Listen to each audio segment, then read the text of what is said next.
Hey, Hey, how are you? I'm doing good. I'm doing Good. good. Yeah. How are you doing? I am well. Oh,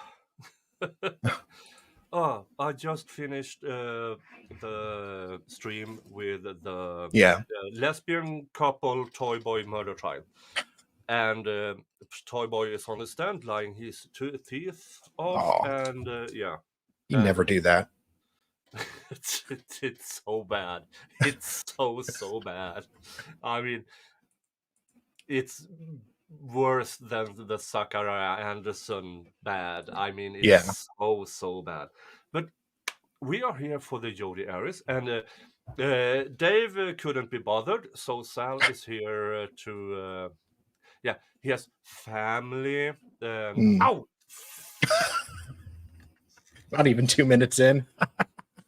Mm. Jingles is here around my leg, and he's a bit mad because I accidentally dressed him in. Fuck. What's going on? I accidentally dressed him in this yesterday, Oh, and he's been trying to kill me ever since. I wonder why. Go figure. Oh. And yeah, during my previous stream, I accidentally made it a drinking stream, so I'm slightly buzzed. And yeah, Whoops. whoopsie. And I think I'm already buzzed. So yeah, this Oh, this will is be fun. continuing the Saturday stream. $50 through PayPal, through Super Chats memberships, and I will take a shot. And if you're doing it over at David's stream, then I will force him to next time. He will build up to next time. Because He he needs his isn't here tolerance. and he isn't here and he can't object to it. Ha ha. Oh, thank you, Oh, Xcommons, for 20 Norwegian. oh, Sal that's Trent is after the after Pilgrim. this stream. Yeah. Mark Jensen's manuscript. Yeah, I'm experiencing so many accidental things today. Whoopsie, I accidentally have had 4 shots, and yeah, happy Saturday. But it's Accidentally. accidentally. I accidentally drank. That's why I tell my Yeah, sponsor. yeah, accidentally. It just whoopsie, it went down and it went down. Thank you, Xcommons, for your super chat. All right, I'm trying to find the Jodi for today. We started day 27. We got about 30 minutes in, I think. Where are you? Yeah, we got 37 minutes in, and we. Darn it, where? There. Bum, bum, bum. No, not that one. That one. There you go. And we ended with this look on his face, and Oh, boy. yeah, he slightly unamused when Looks like he Jodi just smelled Arias. dog dew. Yeah, Jodi Arias is still trying to blame everything Travis. on Travis and Of doing all course. the self-defense things. Somehow, I'm not a body language guy, but I don't think he's buying it. No. Yeah. He Yeah, seems a little irked. yeah. Let's see. Sound up. Oh.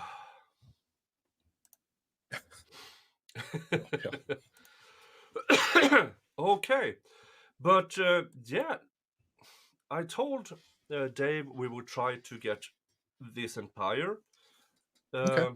done today. I'm not entirely sure we will, but let's play in 1.25. with... Yes. Let's go back a few seconds.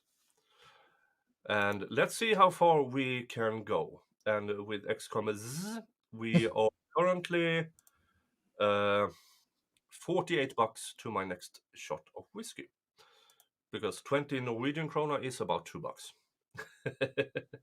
You can't hear me very well? Hold on while I...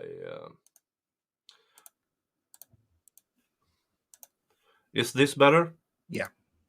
Okay. And chat, let me know if you have any issues hearing me. I just got a new mic and I'm still trying to... I think I got it all set up, but should be good.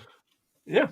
And for anyone, if you donate to Sal for have less bare walls... Okay, we both sound good. Hi, John. Great. Hey, And John. hi, everybody. Yes. I hope most of you showed up after that previous trial stream, and we are currently watching the Jodi Arias-trial, and that's a really ugly tie. Oh, did a I baby think my vomit? grandmother had carpets like that. It looks like a baby vomited on it. Yeah, that's not good. Even Dave wouldn't like that tie. Dave is good and Nick is better. Okay, yeah. Then everything as it should be. Now, for you who are completely new, me and Dave, who isn't here because he abandoned us, we're having a like war. So over at my stream, Dave's stream is pinned on the top of the chat, and I hope that the same goes with Dave's. That my it is. It is. My stream is pinned on top of his. So you can go to both of us and give us the thumbs up or thumbs down or whatever's. And whoever gets the most likes during the stream wins. Yay! Woohoo.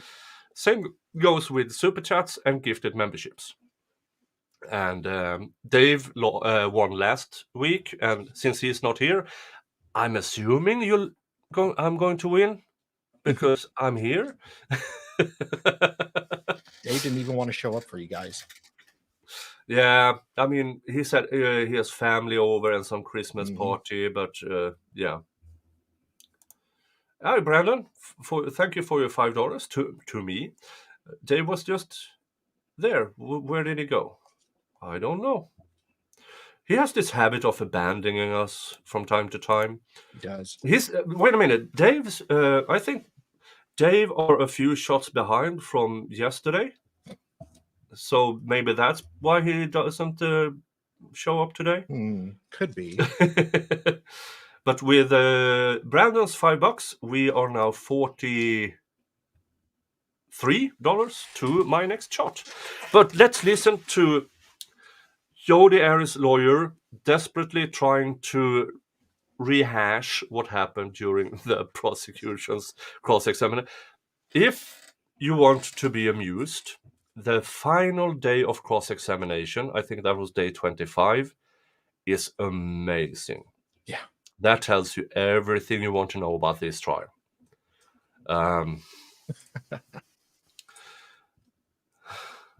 48 watching, under 20. Hey, folks, that's not good. Come on, folks. Give both me and Dave all your thumbs up. All of them. All of them. All of them. This day? No, day 25. This is day 27. This is the final day of redirect. I don't know if we get to recross or because tomorrow or on day 28, they start with jury questions. And that will be a couple of days of, I think they had over 200 jury questions. Jeez. Yeah. Yeah. But That'll be interesting. Yeah, but let's get started with this. How important Travis's grandmother was to him. Yes. And did you learn that through Travis? Yes. And from your testimony, we heard is that you had met her. Or let me ask you this: how many times had you met Travis's grandmother? A reminder, I'm playing this is 1.25 and he's talking really, really slow. Really? Yeah, that's very loud. What's going on? I wasn't sure if it was me. I want to say 3 times, but I went to the house 4. You say you went to the house 4. Was there an occasion when you went to the house and... Oh yeah, they are now talking about her showing up at Travis' grandmother's house after the funeral. Because, yeah, she killed him a week and a half prior, then funeral, and then she shows up and brings flower to grandma. Aw. That's sweet. Got a haircut. Mo had 3 baby shots at my stream, so she's taking a nap. So Sally's here. Yes. Yeah, so do you, Dave. she wasn't there, or describe why you mean you didn't meet her that occasion. There was one occasion after I moved out to Arizona. I believe it was in the fall, 2007.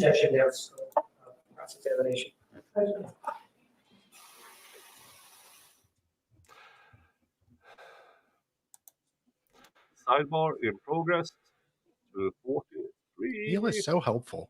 Seated, the record will show the presence. What?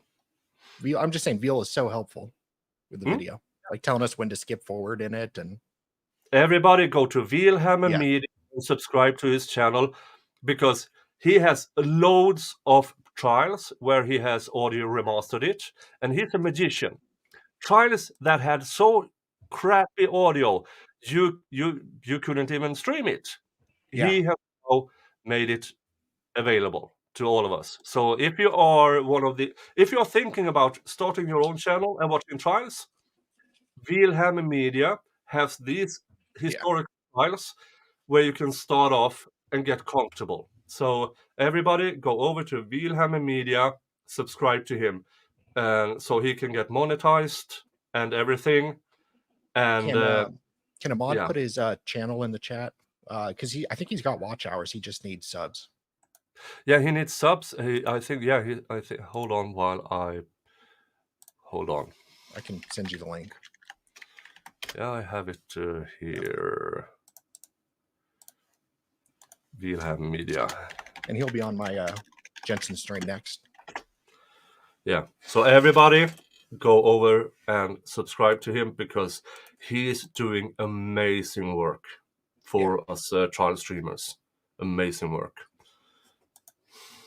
The jury, the defendant, and all counsel. Mr. Nerman, you may continue. Thank you, Your Honor.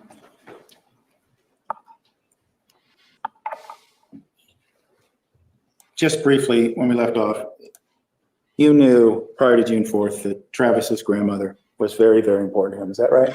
Yes. Okay. Thank you, Brandon. Law tubers are like Aomi would I fant on the he's can never get them all. Thank you. Wow, that was very insightful. Very this is like Dave when he does speak to text, and thank you, Brandon. That brings us to $38 to my next shot of whiskey. Hi, Wolfram. Wipes his paws, lopes in and house. Oh, yeah. But let's continue with the trial. Yes. Before we talk about the trip you took on June 2nd of 2008, you had told, or it had been raised during cross-examination about the violent incidents, both between you and Mr. Alexander, but also just Mr. Alexander himself. You recall recounting for us the incident when he was banging his head against the wall? Yes. Yes. Okay. You also made mention of the fact that Mr. Alexander had hit your car. You recall saying that in cross-examination? Yes. Could you explain to us the events and circumstances surrounding Mr. Alexander? Oh, for fuck's sake.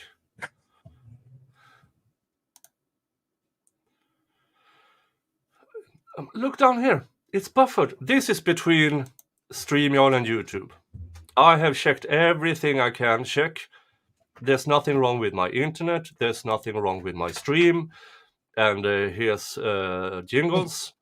And this is between YouTube and StreamYard. You're hitting your car? Yes, it was I think it was in May 2007.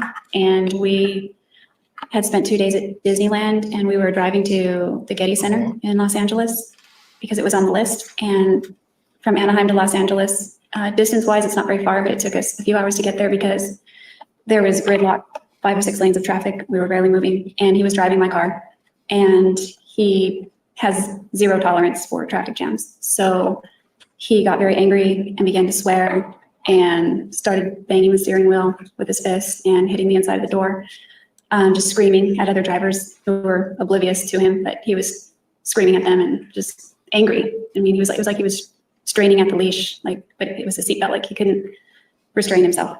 That's what it was. So every driver in LA. Did that incident scare you? I can't say that I felt too scared, but I was really shocked because that was the angriest I'd ever seen him up to that point. And remind us again, when did that occur? I believe it was in May 2007. Okay. We heard about this incident where he was banging his head, and we heard about the incident related to the car. Were there any other instances of violence that you witnessed that weren't against you? I can't think of any specifically. Okay. When we talk about violence against you, you told us earlier that he had sex with you, or began having penile vaginal intercourse with you when you were asleep. Remember telling us that yesterday? Yes. And I believe you characterized that for us yesterday as a mistake. Is that right? I thought it could have been a mistake. Yes. When he grabbed your arm and bent you over the desk on June 4th, 2008, and had sex with you, did you view that as a mistake? No. How did you view that? It was just, by then we were engaging in all kinds of activities without any boundaries. And so it was just something he wanted to do and something I was fine with. Like I said, it was a way for him to relieve his anger. It was a way for what? For him to relieve his anger. You were fine with it because it was an alternative to violence? Oh, his sister was pissed there. Is that what you're telling us? Yeah. Are you telling us that this was an alternative to anger? Yes. Oh my To it escalating. Okay. Escalating to violence? Self-respect. Possibly, but anything he already threw this CD, so I didn't want it to get any worse. Okay. In late May 2008, you were asked about a robbery that occurred at your grandparents' home. You recall being asked about that? Yes. And you're aware that a handgun was one of the items stolen from your grandparents' house, right? I became aware of that, yes. And you really ultimately became aware of that in late May of 2008 after the robbery, correct? That's correct. Okay. At that point in time, would you have had, late May of 2008, if you wanted access to other guns, would you have had access to other guns? Yes. How so? Well, short of buying one, Matt had guns, Daryl had a gun, my father had guns, and Matt had unregistered guns at the time, which is a big no-no in California. You're supposed to register your handguns. So he had some of those. And my dad had more guns than I was aware of at that time, but I knew of 2 9mm that he had, one which had a silencer that he kept by his chair in his office for when he's hooked up to his dialysis machine, he keeps one of those. because he's in a vulnerable position. And also he keeps one in his bedroom. I believe it was in, like right next. Just for clarifications, nobody in Travis' friends, relatives has said he owned guns. Nobody. I'm as pro 2A as they come, but do you need a gun when you're doing dialysis? What? She said he had a gun, I thought, next to him when he was doing dialysis. Didn't dialysis? What? Yeah. I thought that's what she said. So he had some of those. And my dad had more guns than I was aware of at that time, but I knew of two 9mm that he had, one which had a silencer that he kept by his chair in his office for when he's hooked up to his dialysis machine, he keeps one of those. That's about because he's in a vulnerable position. And also he keeps one in his bedroom. I believe it was in, like right next, there's shelving right next to the bed. It was either in that cabinet or under the mattress or something like that. So he had those. I don't believe either of those were registered either. So by not registering those, I believe they're less traceable. Okay.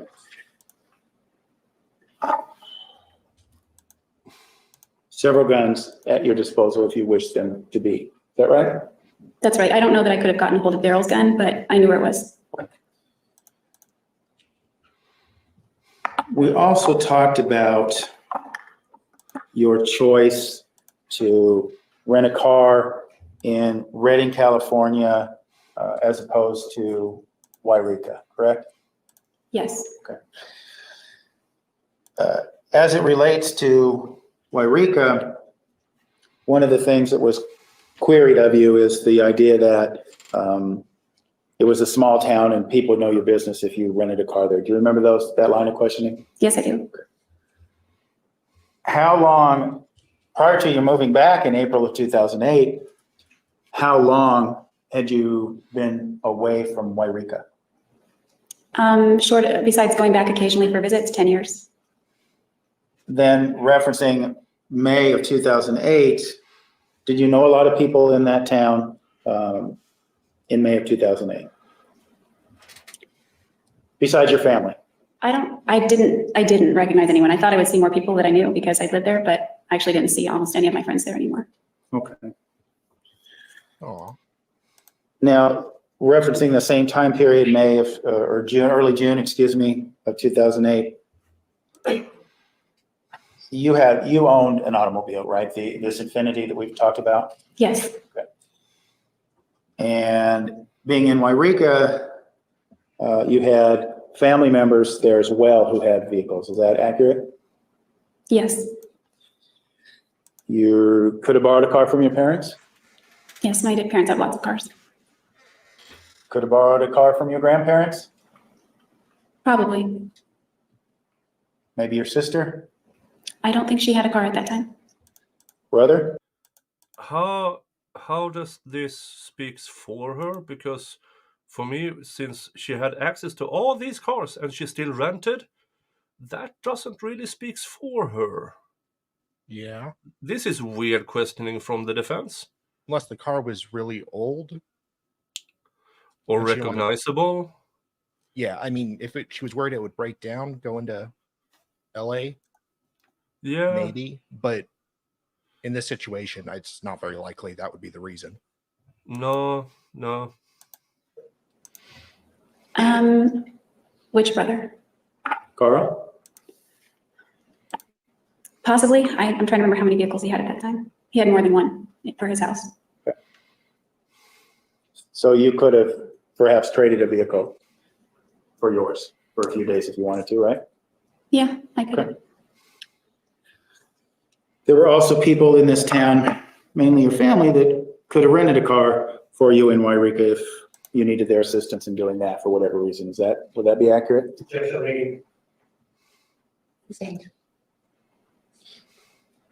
To your belief, would the other family members have rented a car for you in Wairika if you so desired?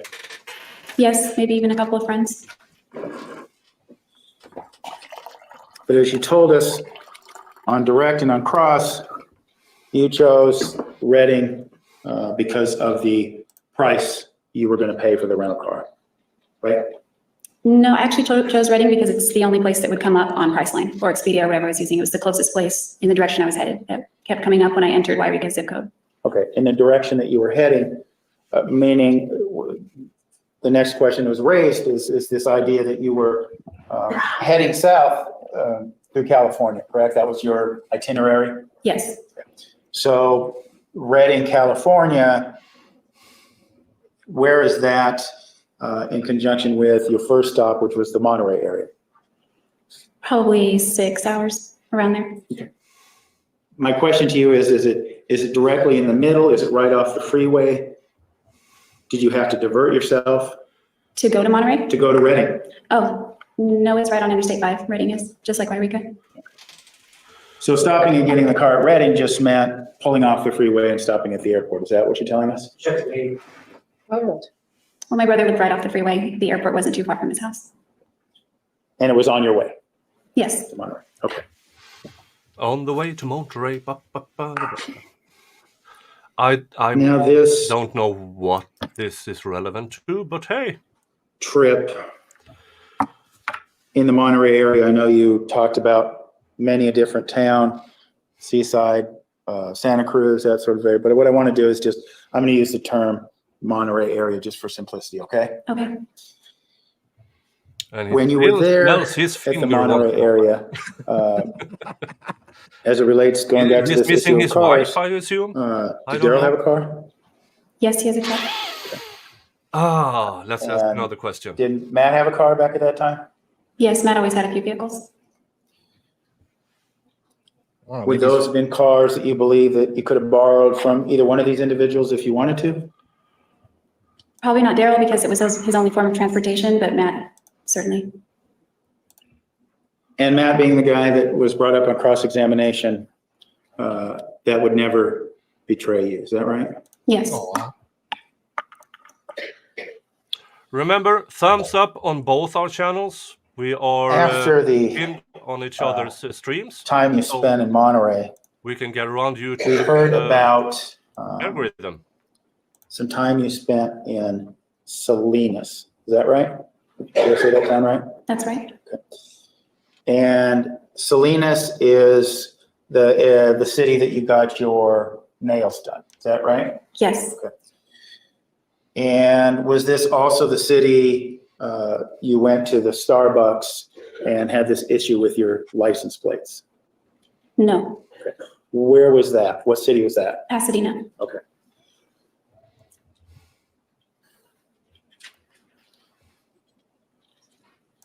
Drawing your attention then to this incident with the license plates, do you recall whether it occurred before or after you purchased gas at? At 1.5, he sounds normal. That's how slow he is talking. No wonder this trial lasted for weeks. Well, he's trying to figure out how to rehabilitate her. Oh, good luck. This AM/PM ARCO station. I don't recall. It was all around the same time. And I think Starbucks was near Arco. I don't remember if I went there first and then got gas or vice versa. Okay. Well, let's talk about the gas situation. What, we were talking about Germany? You had spoken about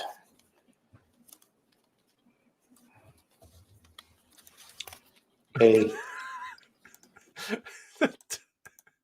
What the fuck? Are those Post-its?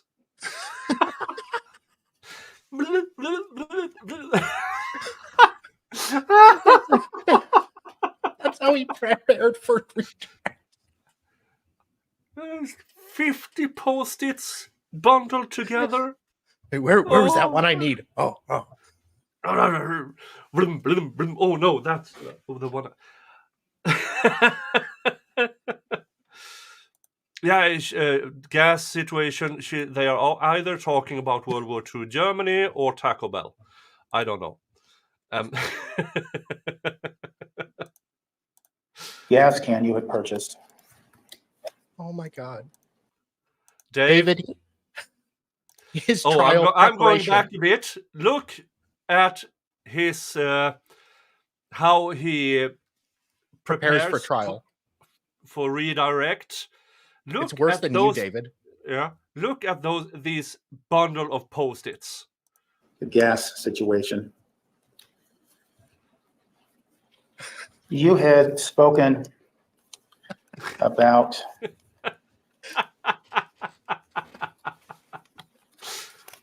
a gas Damn it, I can you knew had it was in there. purchased Oh my God. on Why June is my 3rd, handwriting so bad? Exhibit 237.008.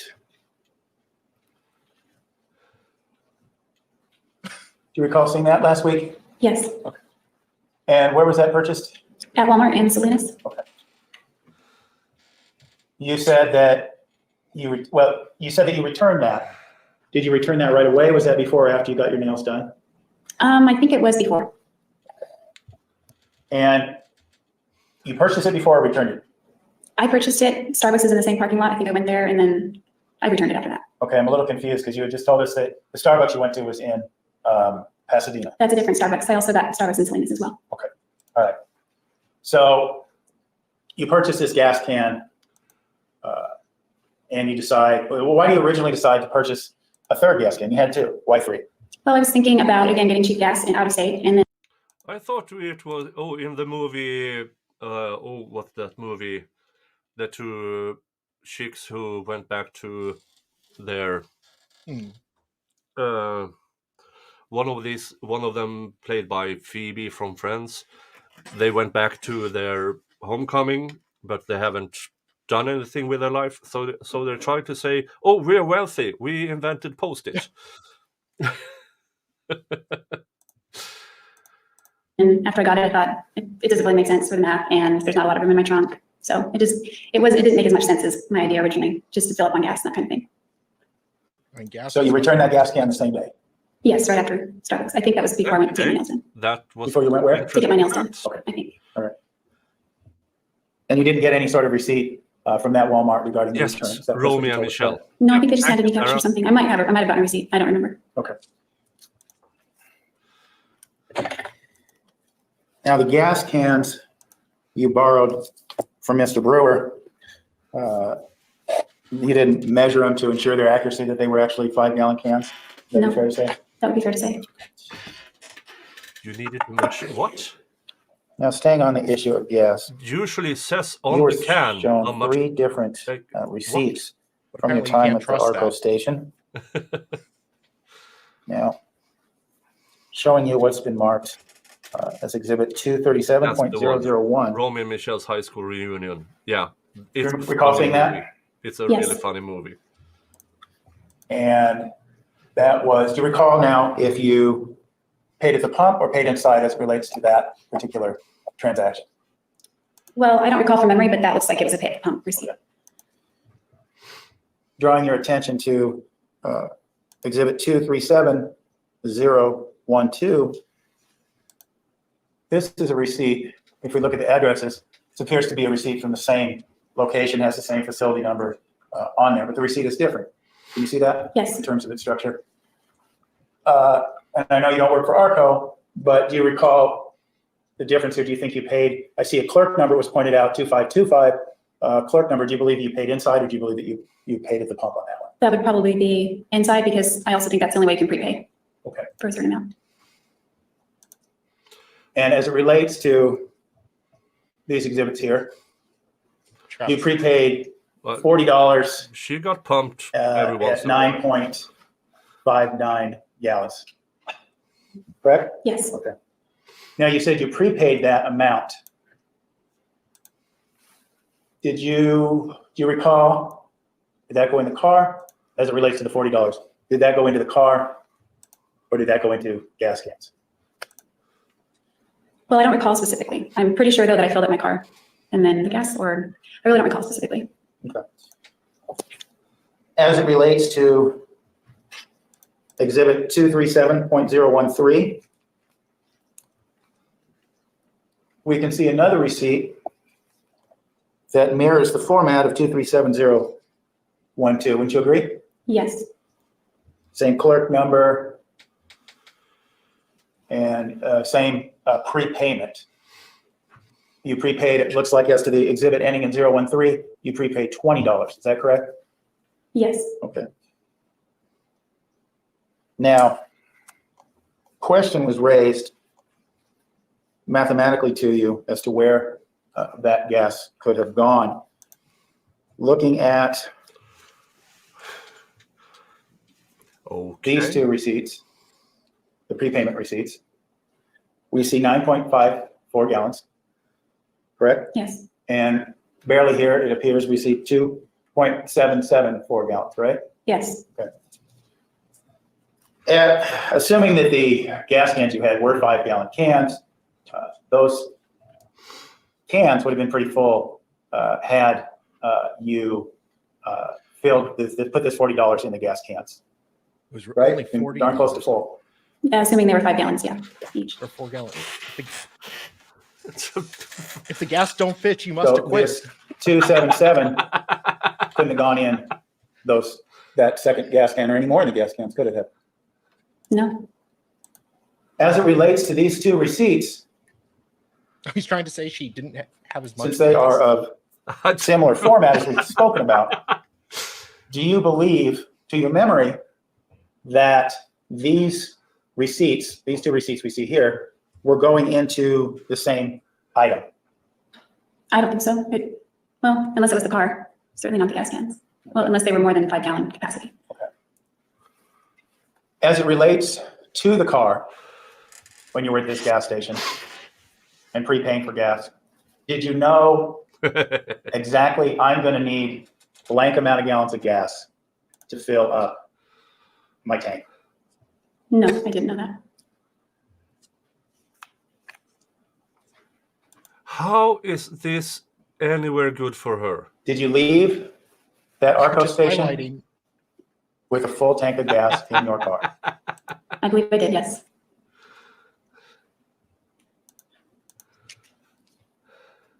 As it relates to the gas cans, 10 gallons worth, do you remember when you filled up the gas cans, did you fill those both up to the very top of the can? Oh my God. No, I was actually worried about doing that because I didn't want to have an overflow of highly flammable substance on the outside of the container or on my hands, I think. So the gas cans, to your recollection, you did not fill all the way up. Is that accurate? I would say that's accurate. I think I just picked it up, see if it felt full. Okay. Judge. All right, ladies and gentlemen, we will take the new recess at this time. Please remember the admonition, we see you at 1:25. You are excused. And this is the good thing about Vielhammer Media. We don't have to wait. Dun, dun, dun. Have had, if they were accurately 5-gallon cans and the can you bought at in Salinas was 5 gallons, you would have had 15 gallons of capacity of gas in those gas cans. Is that correct? Considering the 3 gas cans, yes, correct. Okay, we're assuming you have 3 gas cans. All right. Now looking at the receipts we have here, again, the first in time. Yeah, for you who are new or something like that, prosecutor, what's his face? Alvarez, Gnome, Angry Elf. He did not bring up the gas cans until his cross-examination. Not in his case in chief. Not until. So everything about these gas cans came as a complete surprise to the defense. Because she claimed she only had 2 gas cans, I believe. While he could, the prosecutor could, Martinez, thank you, Prosecutor Martinez, could prove she actually had 1 extra. She bought 1, she borrowed 2. And with those, he could prove that she pre-planned the trip to Travis without having to stop for gas. In, do the deed, and out without having to buy gas in that state. So this is what Mr. Normie, is trying to rehash.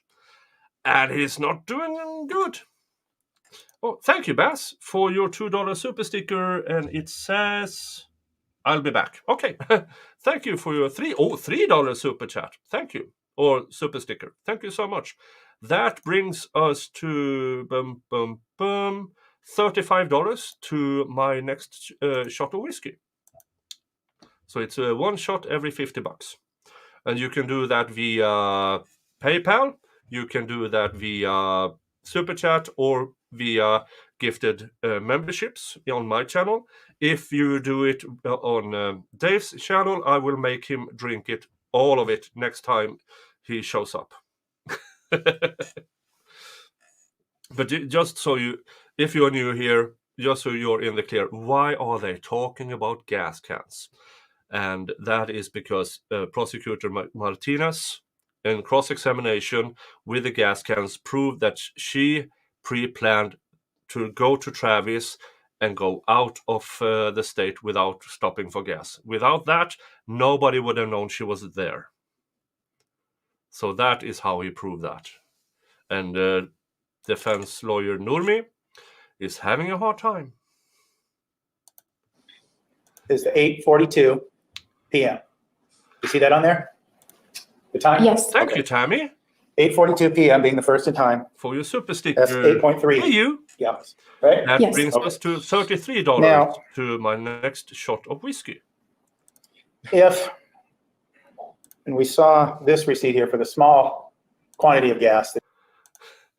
Dave is doing speak to text again. If I super sheep myself, does it still count towards you? If you super sheep yourself, that goes to you. And thank you for the super sticker, Tammy. I much appreciate it. 2.77 gallons, right? Right. All right. So rounding off some of the numbers, we would have 2.7 gallons and 8.3 gallons, correct? Correct. Okay. So if we have, that makes for a total of 11 gallons, just over 11 gallons if we carry some of the numbers, correct? Yes. Okay. So in order for that to go into the gas cans, you would have had to fill, I need to go get The my gas Santa cans. hat. I'll be right back. and then 10 minutes later, come back, put a little more into one of the cans. You didn't fill 15 gallons worth here, right? No, I didn't. Now, and just for the record, the comparison related to Exhibit 237013, comparing this now to 237012. And looking at the times, you had 20 military time being 20:53 and 24 seconds as to the receipt that's on your left, correct? Correct. And about a minute and a half later or so, you would put. Well, thank you, Sarah. Arias School of Stalking now enrolling. Okay. Thank you for your super chat. That brings us to roughly $30 to next shot of whiskey. Thank you so much for your super chat, Sarah. And Merry Christmas. Ta-da!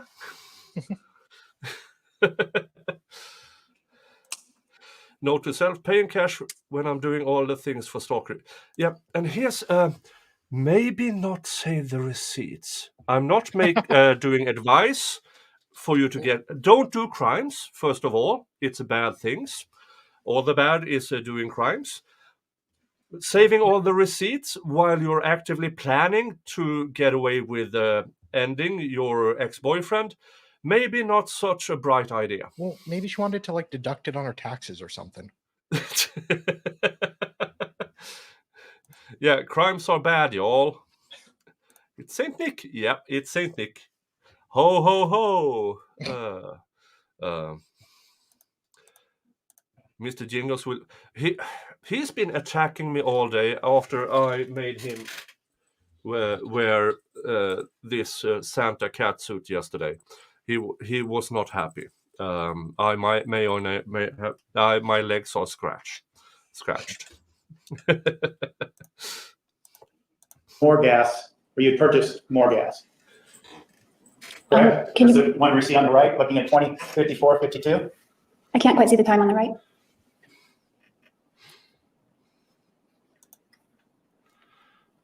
Judge, my foundation is bringing the gas. There's 2 times listed on each of the receipts. Foundation hasn't been established as to which one, the one she used to put the gas. Take your next question. Ms. Arias, maybe I'll do it this way so you can see it a little better, so there's no confusion. I apologize. I can actually see it. I was just confusing my left and right, and I couldn't see the left, and I thought that was Okay. right. So I can see it. We see this receipt 205452, right? Yes. Okay. Now these receipts, these two here, He tried. the receipts that are of similar nature, now I'm going to have to zoom back out. These two receipts that are of a similar nature, this is also after over 10 gallons of gas, right? Yes. In total, yes. Yeah, so we have 2.7 gallons and we have 9.6 gallons roughly. So again, we would have the situation where if this would have gone into a gas can, the third gas can, you just, for whatever reason, would have put very little in it. Right. As in the 2 gallons? Yeah. Yeah. It's nonsensical. Okay. When you had filled, you mentioned a couple different. Jingle cat, jingle all the sleigh. Oh, what fun it is to claw right up Nick's leg. Oh, where is that little asshole? He's around here somewhere. Yeah, if you are going to end your ex-boyfriend and you have 3 cans of gas, how much does it? Yeah. And just a reminder, Dave and I are dual streaming. So if you're on my channel, go over to him and give him a thumbs up, even though he abandoned us all because he has family party. And you who are over at Dave's place, get over here, give me all the thumbs up and everything. Ah, hi, Brandon. Thank you so much for $5. See how hard it would be to continue to sly fix all this nonsense and sure. Box. Sly All this nonsense ends. Yeah. Okay. Thank you. That brings us to. I have to do math again. $5 to go. 22, 20. We are $25 to next shot of whiskey, and am I going on another stream after this? Dave is going directly after this. Later tonight, my time, I'm doing a Rumble only stream on the Serial Killer Saturday later today. And I will post the link to it on my channel, but it is Rumble exclusive because every time I do my Serial Killer Saturday, YouTube more or less threatens to kick me out of the platform because apparently they don't like me streaming serial killer trials. And so that is why it's Rumble exclusive. But I will have the link to it on my channel in the comment section. Yeah, whatever's whatever it's called, the community thingy. So I will post it the link there later on.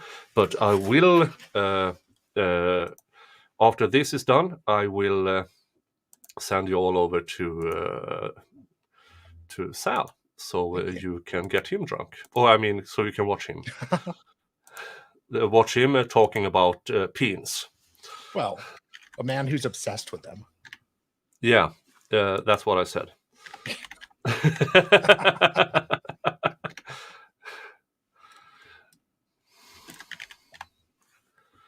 Let's see. There's. It's a special Mark Jensen's D-Large Christmas stream that Yes. Sal is doing later. But thank you for your super chat. It's much appreciated. And that brings us to math. I think we're $20 to my next shot of whiskey. Yay! That and I already had 4 today, so yay! Let's continue with this. Occasions when you fill your car with gas, and you mentioned. I want to make sure I get it. Desert Sky. Desert Center. Desert Center. And also you mentioned filling up gas in the bucket, right? Yes, at the Shell. Okay. Now, if you remember, do you remember the quantity of that gas being closer to the equivalence of these 13 gallons we see here? It was around that, yes, each time. So it might be a safer bet that this gas went into the car in these receipts. Is that correct? Please, regulations, you can tell us. Sustained. Do you believe then, looking at these receipts from Be right back. 2053.24 and 2054.52 from the register, that those were more likely to have gone in your Ford Focus rental car? Objection, speculation. She doesn't know. Sustained.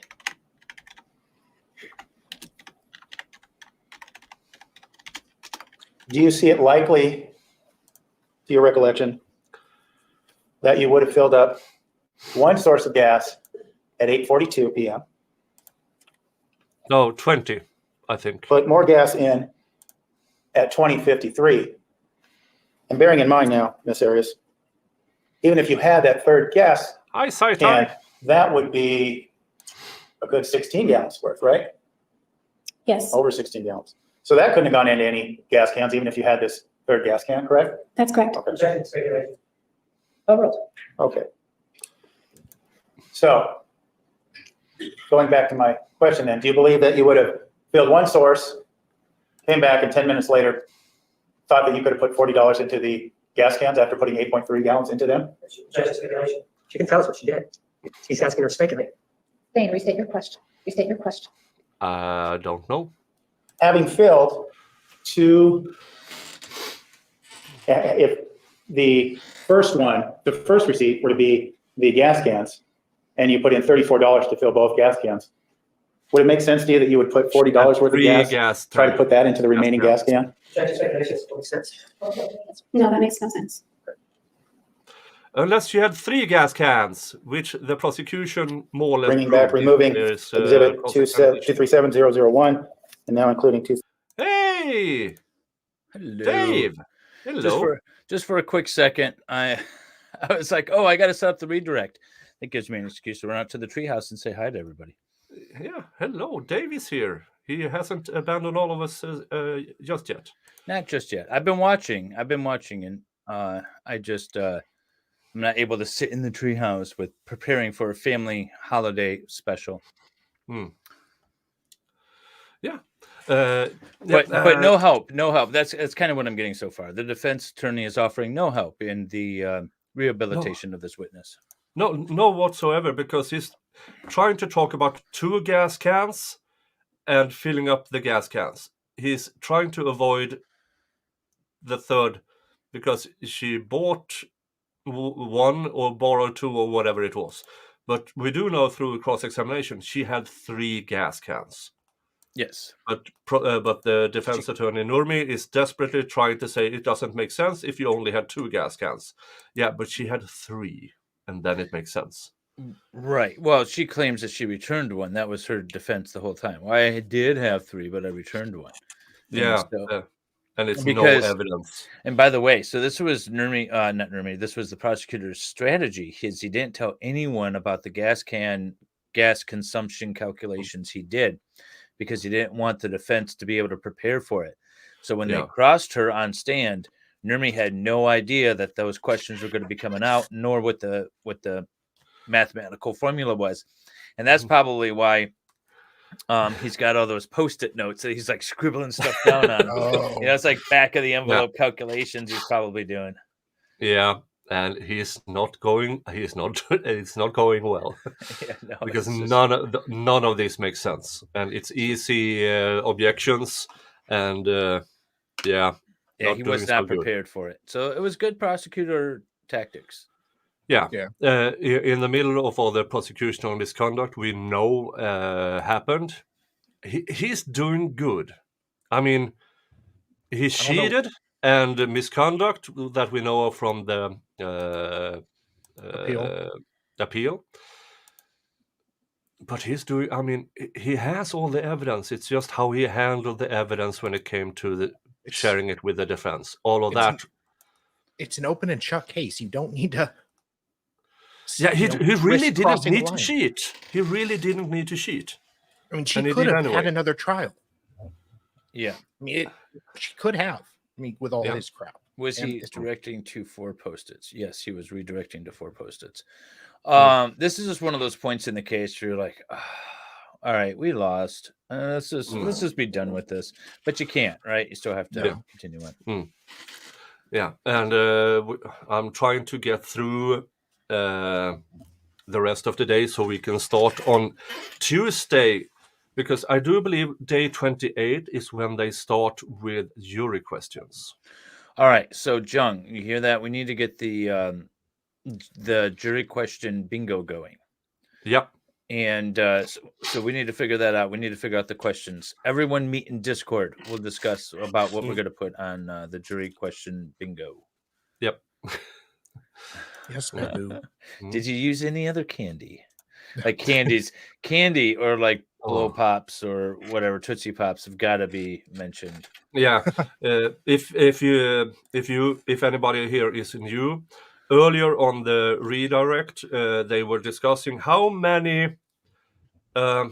long it would take Travis to make a Tootsie Pop disappear in her. Yeah. Yeah. Why are you a hoe? Babu just gave me a really dirty look right now when you said that. Like, what a degenerate you are.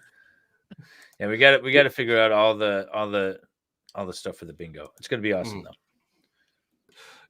Yeah, we need to do that. But we are here to witness the defense attorney Normie trying to calculate gas cans. Yeah, I'm 370013. Does it make more sense then that you were filling the tank with these receipts? Judge is speculation as to what makes more sense. All right. Yes, I would have prepaid for that and then topped it off. Okay. I think something like half an hour. Now, as it relates to your time in Pasadena, there was several questions about your license plate related to your time at Starbucks, in Pasadena, correct? Correct. Okay. And your testimony on cross seemed to be such that you came out of this Starbucks and there were some skaters rolling away or skating away when you came out of the Starbucks. Is that correct? That's correct. Okay. And to your recollection, it's my understanding that you didn't recall the exact time of this event. Is that accurate? No, it was dark, but I don't remember the exact time. It wasn't too late. Okay, but the sun was down. You recall? The sun was down, yes. Okay. And the parking lot was lit by artificial light? Yes, Okay. And you are parked with the front end of your car facing towards the building, from what you told us. Is that right? no, it was pulled into the parking space facing the curb. The building would have been behind me and off to the right a little bit. Okay. And in terms of, so when you walked out of the Starbucks, the first part of the vehicle, your rental car that you would have seen was the back end of it. That's right. So when you saw these skaters going away, you didn't notice anything wrong with the back part of your car, is that it? I was going to say, I forgot I message or I chat as you from here, so I can't do that. But I'm gonna jump off. I got to get back to the family plan. I realized after you started the trial again, I may have left my phone streaming this trial on the kitchen counter, and my wife might be seeing like, oh, so you're escaped to the treehouse. So I'm gonna. I have an errand. I have an errand to run. Yeah, and yeah. Say hi to coming your back lovely, to the kitchen. Yeah, Yeah, say I will. Hi to your lovely wife for me, your lovely Swedish wife, and she wanted me to tell Baker that she's making some sort of Danish treat because apparently in southern Sweden, you guys were governed by the Danes at one point. So it's allegedly, yeah.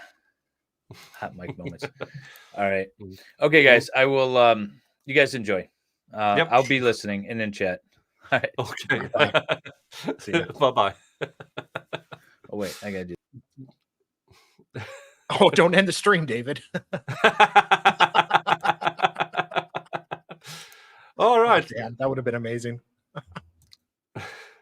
Okay, let's keep going so we can get through this day. Okay. Did you notice anything wrong with the back of your car? No, I just noticed some people skating away from the area of my car, and I didn't think much of it at first. Okay. Now, you told us that you got in your car and you saw your license plate. Or, well, you saw an object that later you discerned was a license plate. Right, as I was backing out, the headlights caught it. And remind us again, the position of this license plate when you saw it. It was sort of leaning against the, whatever that thing is called, the cinder block. I guess. Okay. It was leaning against that. All right.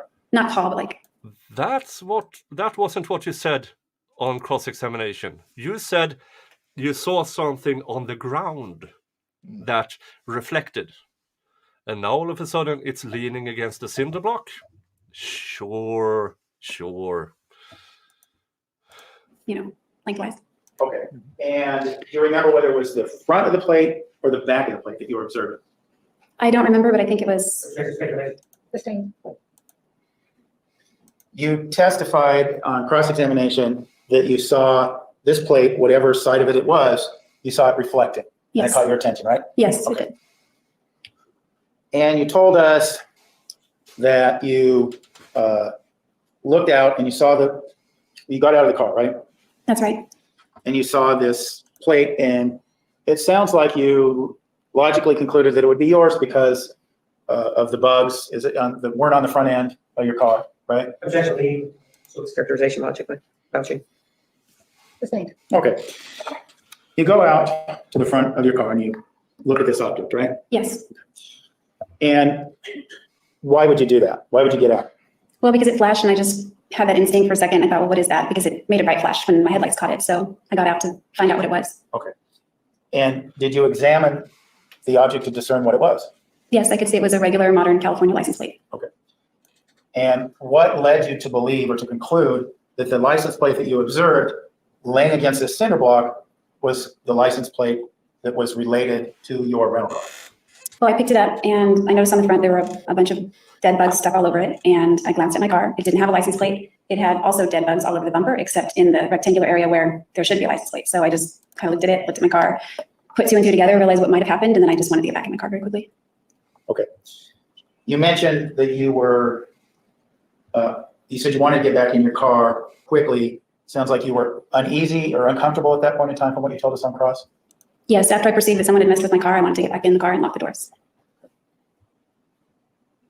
Now, you later learned when you were in Utah that, well, let me ask you this. This license plate, the way it was leaned up against the cinder block, did it look to you like it had been intentionally laid there? Objection information. How would you know the intent of the people that moved it? I asked her how it looked. Overall, give me answer. Yes, it looked like it was placed against the cinder block. And you later learned that your rear license plate had been turned upside down when you were pulled over in Utah, correct? That's correct. So could it have been the case that somebody was in the process of flipping your front license plate around when you saw it? That was my thought. Objection stipulation.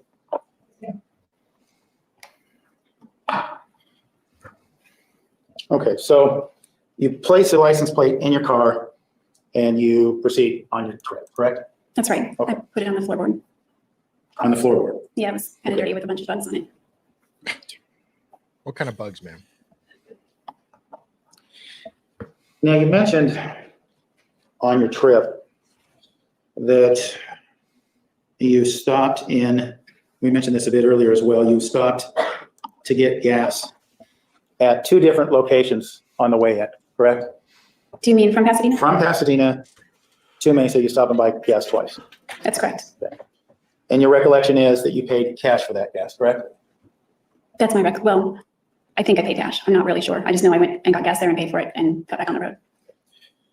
Now, as it relates to gas and the purchase of gas and filling up with gas, you would talk to us about how one of the reasons that you wanted the gas cans was to save money on gas. Do you remember telling us that? Yes, that's why I originally wanted the gas cans from Daryl to borrow them.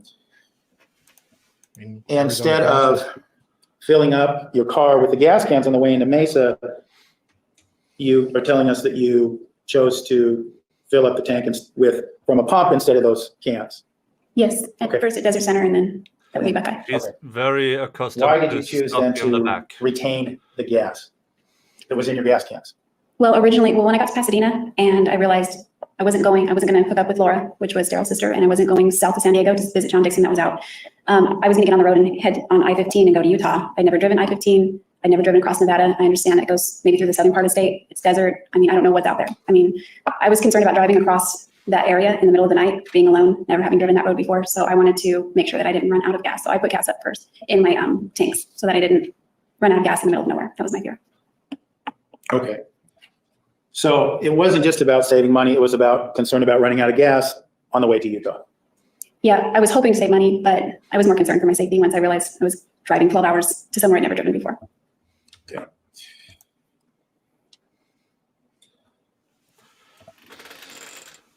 Now,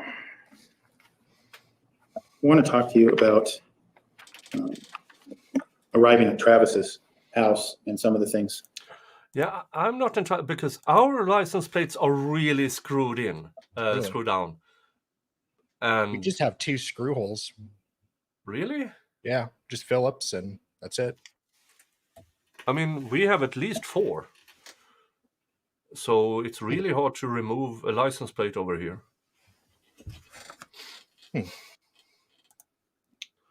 Yeah, money saving venture. Yeah, no. Yeah, my car doesn't have.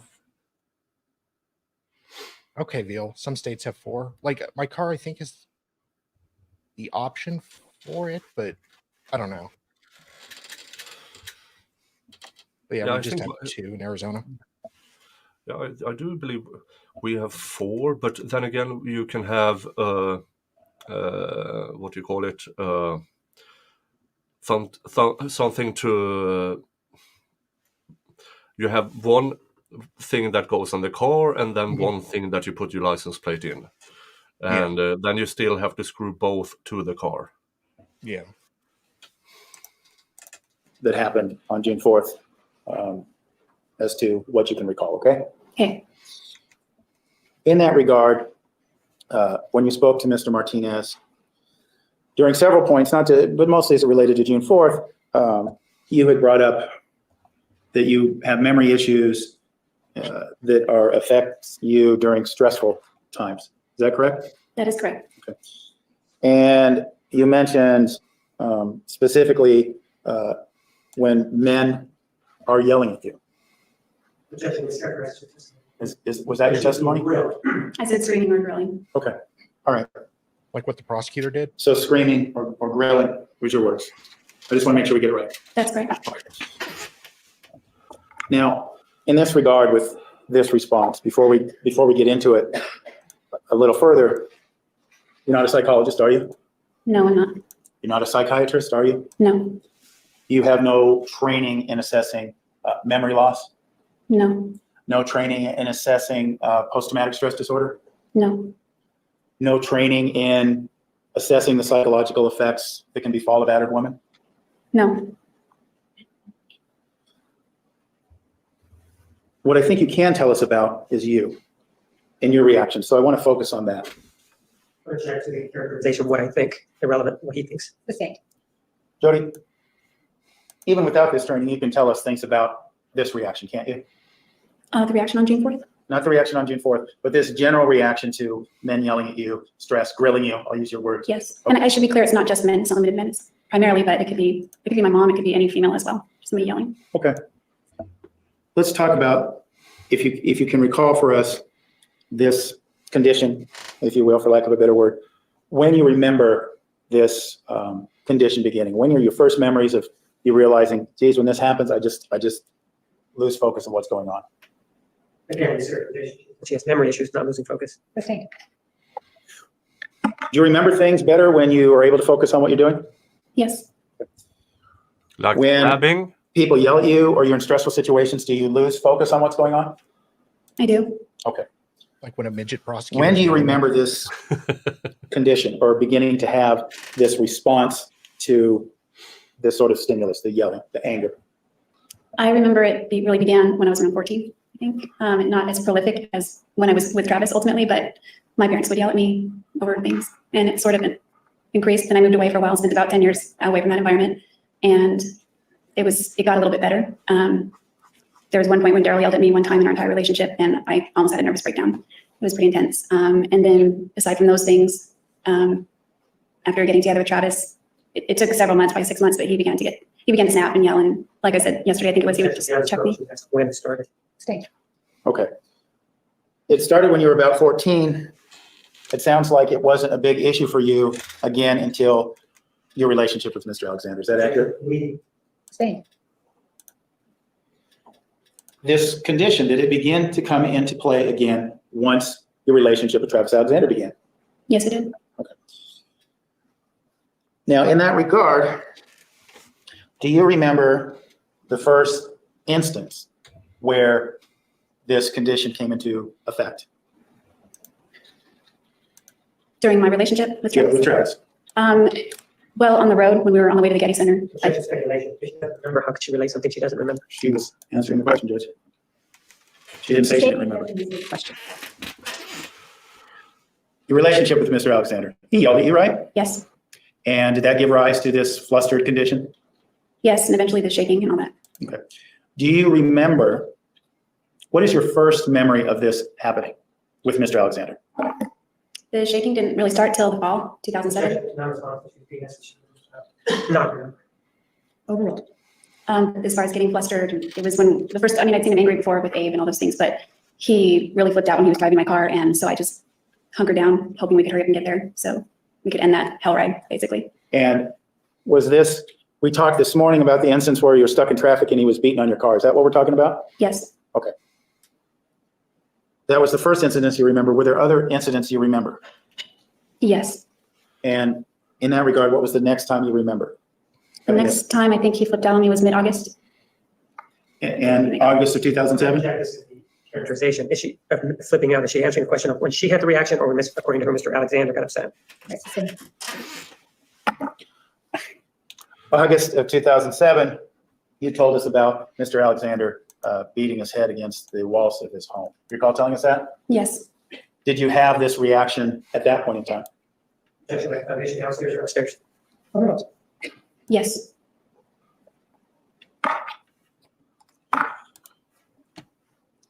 At this point in time, August of 2007, we heard the testimony that Mr. Alexander had not yet been violent with you, correct? That's correct. Okay. And you've just told us about having this flustered reaction to these events.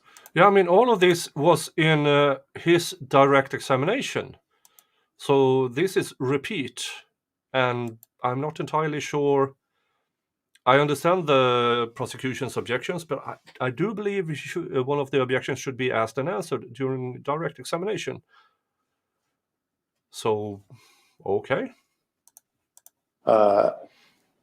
When there was contact, when he was making contact with an object.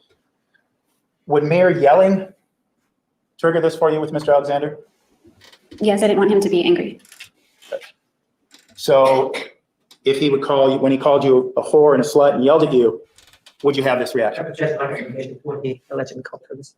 I'm sorry, I didn't hear the last part of your objection. Lack foundation. When did he allegedly call her this? Overruled, you may answer. Yeah, it occurred during those times. And when he yelled at you about not having enough money to loan him or John Dixon, did this also occur? Question. Sustained. Okay, let's talk about this Havasupai trip and this backpack.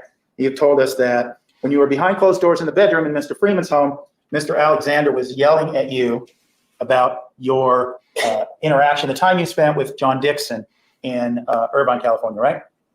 Yes, but to be clear, it was in Travis's home, not Dan's. Okay. And is this the incident when he was referring to Mr. Dixon as Mr. Dickhead? Yes, John Dickhead. And when he's yelling at you and saying, you shouldn't be hanging out with John Dickhead, did you have this reaction? Yes, it was very stressful. I was crying most. She's already answered. Apart from losing your memory and being foggy, what else did you experience? She said she loses her memory. She didn't say being foggy at that point. Sustained.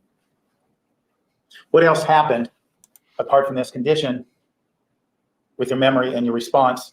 Were you shaking when he was yelling at you about John Dickhead? I was shaking and crying. Yes. I was trying to brush my teeth. She's already answered the question. Sustained. Okay. Yeah, now he's going. Can you think of Good objection. any other times when Mr. Alexander yelled at you and you became disoriented to the point of causing memory loss? Yes, and to be clear, foggy falls under that. I mean, Objection denied. Your question. Overruled, means understand.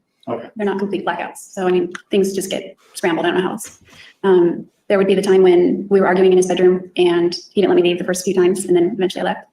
I think he yelled at me one more time. There was another time in August when he was in Utah and that was over the phone. I mean, there were several times. Well, this could, you could even None have of this this reaction over the is phone. presented with in him. her diary. Yes. None of it. Distance was immaterial to your reaction, Objection needed. correct? Sustained. Would distance matter to you in terms of this reaction? It didn't matter. When you had this reaction, were you able to rationalize and say, hey, Mr. Alexander's X amount of miles away, I don't have to worry about it? Could you make that rationalization?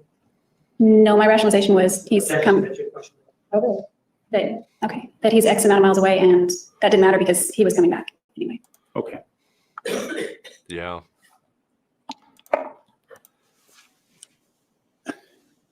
So as far as this reaction goes, how is it different, if at all, before you met Travis Alexander and after you met Travis Alexander? There was no shaking, just maybe a little disorientation. I just remember when my dad would get in my face, similar things would happen with Travis. Like one time he was screaming at me and some of his spit got on me and I went to wipe it off and he took offense to that in a bad way. Was that Travis or your dad? My dad. Okay. And, you know, I mean, sometimes mom screams and I don't know, I don't like to listen to it. So Okay. Now, as it relates to June 4th, one of the things that you were asked about is the correlation, if you will, between August 2007 and June of 2008 in terms of your placement or your choice, the choices that you made as far as what you chose to do is running away as opposed to fighting for your life. Do you recall that? yes, Now, between August 7th or August of 2007 and June of 2008, there were some violent incidents, weren't there? yes, there were. Between August of 2007 and June of 2008, what was the first incident of violence? Well, I didn't consider when he pushed me down twice violent. Okay, but that was the first incident, right? I guess I would classify it as I understand it now, yes. Okay. That occurred, if I recall, in his bedroom. Is that right? Yes, And that was a situation where you couldn't get away from him in the bedroom, right? Objection needed. You were in the bedroom. Could you get away? no, not at first. You couldn't run away from him? Well, the first two times I tried, he stopped me, Gotcha, right? yes.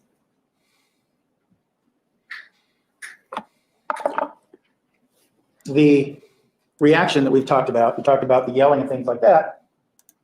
During this occasion, Hey, Dave got a super chat. Thank you, Deb Dress Lions, who finally made a live. Yeah. Dave, thanks you a lot for being over at his stream.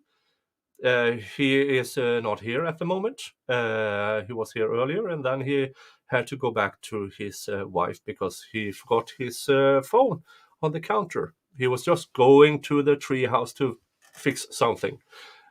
So we will see if we will ever meet him again because he's married to a Swedish girl.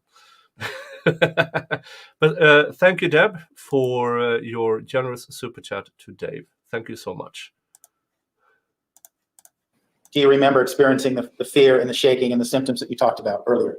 When was that? I'm sorry. When you were thrown down in his bedroom and not allowed to leave? Yes, After that incident, when was the next incident of violence? it would have been when he broke my finger on the 22nd of January. Okay. And that incident, where did that happen? That was just at the end of at the end of his bed, on the carpet. In the bedroom, right? Yes, And you couldn't get away, could you? Objection needed. Could you get away? I didn't attempt to get up. I was trying to deflect his kicks. I guess the answer would be no at first. You didn't even try to get away because you didn't feel like you could. Is that what you're telling us? Could have finished my question, Judge. Finish your question. Is that what you're telling us? That you didn't feel like you had much chance of getting away? Okay.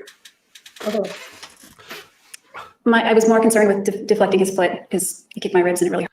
Thank you, Deb, for super chatting over here too. Love to your tunic. Thank you so much. And that brings us to, I have no idea, say $15 to the next shot of whiskey. Yay! Thank you so much, Deb. So my thought wasn't, I guess in the back of my mind, of course I wanted to get away, but the immediate threat was his foot. And when you're on the ground, he's kicking you, are you having the same reaction that we've been talking about here this afternoon? The shaking, the fogginess. Yes. The third instance of violence, where did that take place? That one was in the car on the freeway. Okay. And how about the last instance of violence? Was that June 4th? No, that would have been right before I moved when he choked me until I lost consciousness. And where did he choke you where you lost all consciousness? We were near his dresser in the I bedroom. thought Again, in we the didn't remember this. Behind these closed locked doors that we saw earlier in this testimony, right? Earlier in this case. Yes, the doors were closed. So you had sex behind closed doors and he beat you behind closed doors. Is that correct? Well, when I think of beating, I think of fists. He never hit me with his fists, but yeah, that's where the violence occurred, and the one time in the car. Okay. The instance where he was choking you in the bedroom near his dresser. Did you feel like you could get away, just get up and run down the stairs? No, definitely not then, because he was straddling me and all his weight was on me and his hands were around my neck. In that episode, did you attempt to get away? At first I thought of clawing at his face, but then I couldn't do that. It didn't feel right to gouge his eyes out or something. I didn't have a lot of thought. I didn't have a lot of time to think because my arms got very heavy and I just remember him falling and then passing out. When you were there on your back in his bedroom being choked, did you consider the possibility that you were going to die that day?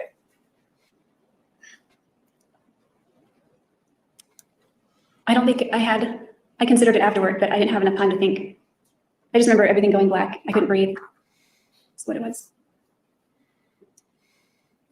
So in all these incidents of violence, and I know you may not Which are characterize it that way, none of them are in her but you diary. never considered running away an None. option, right? Did you consider running away during any of these incidents to be a viable option? Not as the incidents were going down, not during that period. No. Okay. Now, another thing you were asked about as it relates to what happened on June 4th is the fact that Mr. Alexander was in shape. You recall being asked that? Yes. But was he a sprinter or a marathon runner? I know he liked to walk on the treadmill, but I'm not sure about marathons and things. Did you run? Did you jog? No, actually I didn't. I was very active in my job, but not running.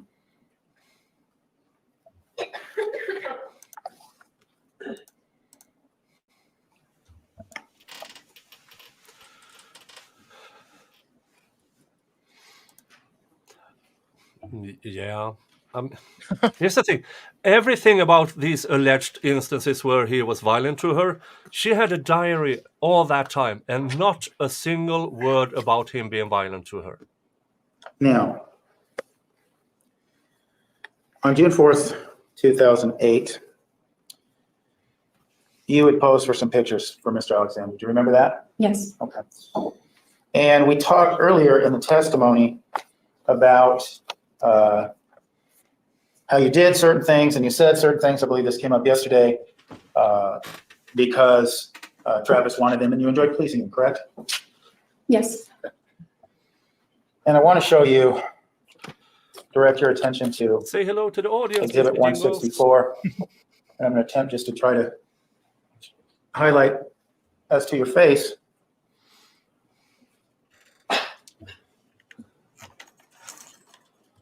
Can you see your face there? Yes. Were you having some kind of independent fun there? Because you kind of look not so happy. Objection, Madam Chief. Thank You happy there? I was uncomfortable.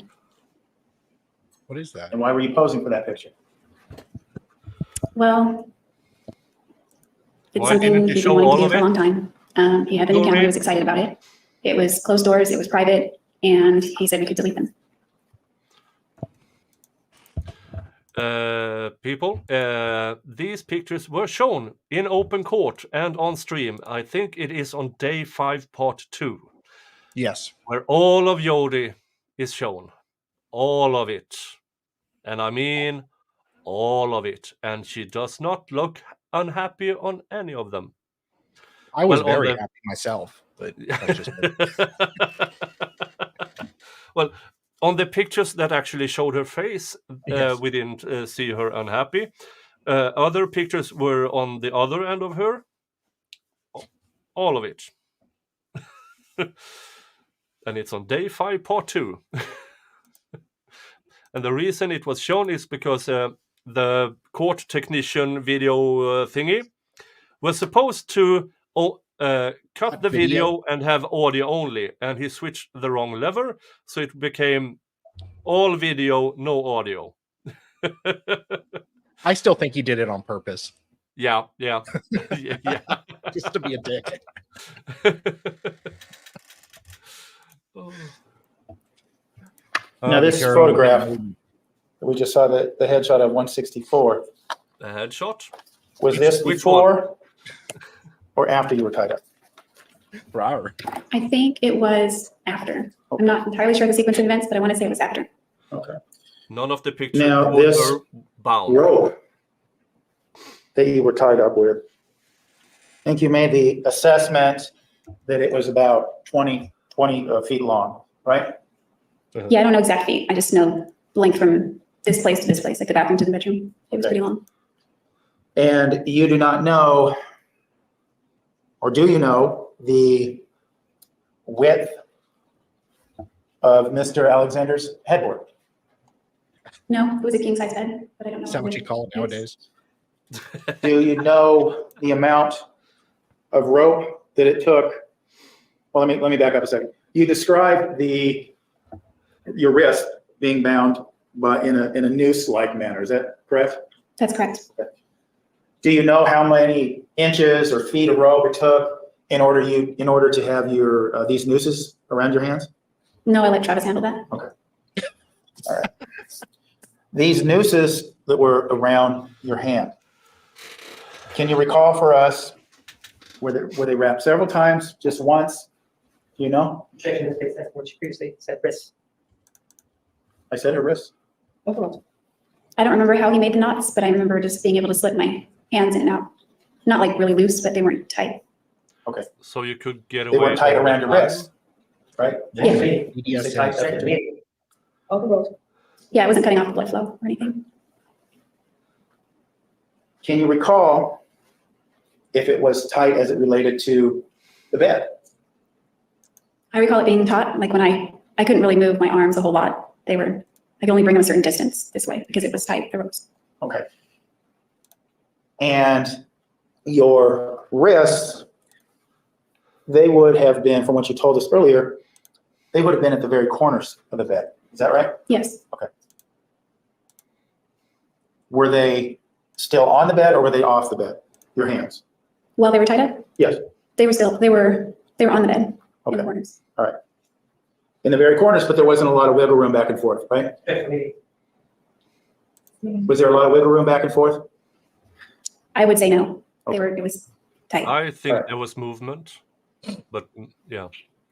In terms of your wrists as well, were they very close to the headboard or were they several inches back on the bed? What's getting I off recall on it. my head wasn't hitting the headboard. yeah, he's I don't going recall to my need arms a were stretched. bathroom breaks. Okay. That's why he has Once his you got hand in your his wrist pockets. Out of those nooses. Do you Please recall don't the show- rope please being don't still on the show. bed? No, I don't think it was. Okay. What, after I you have were no released from idea this why rope, it's asking these questions. did you move around on the bed when you were posing for these pictures? How did that work? Yes, after that first, I'm trying to remember the sequence of pictures. I think Travis started off on the side of the bed, standing next to the bed, and he took a picture of me, and then he climbed onto the bed and took more pictures. Okay. So once the rope got off your wrist, you have no idea where it went. Is that what you told us on cross?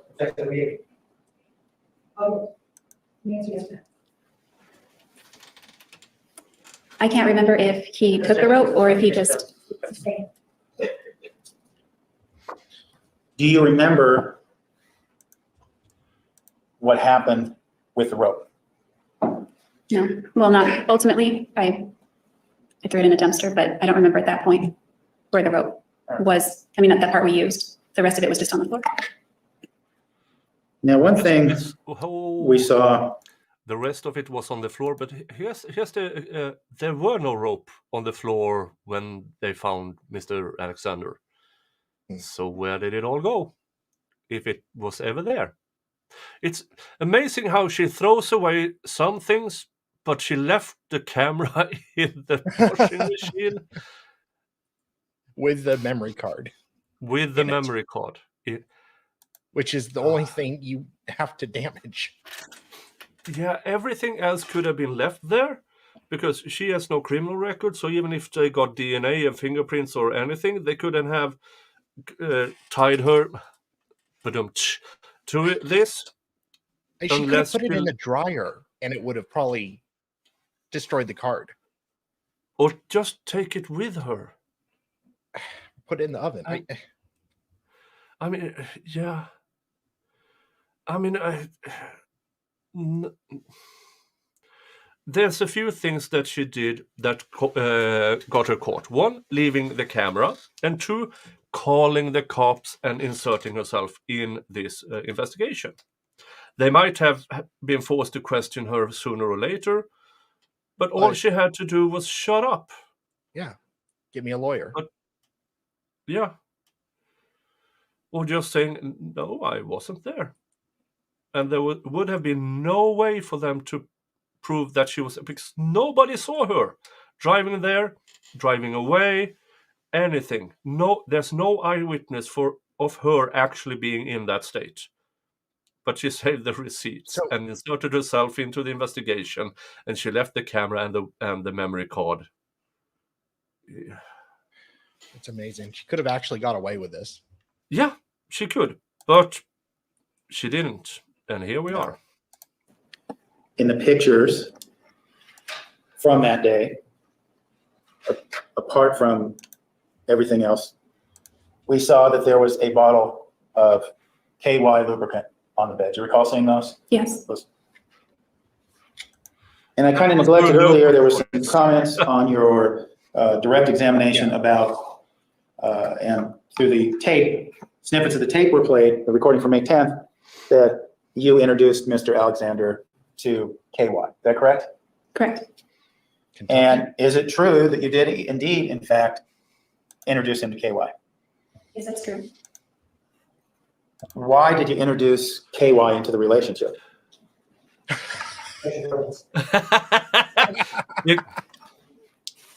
Yeah, sweet little innocent Jodi Arias introduced the lube that made it easier for Mr. Travis to do the Humpty Dumpty in her back door. Sweet, innocent little Jodi. Oh, you naughty little minx.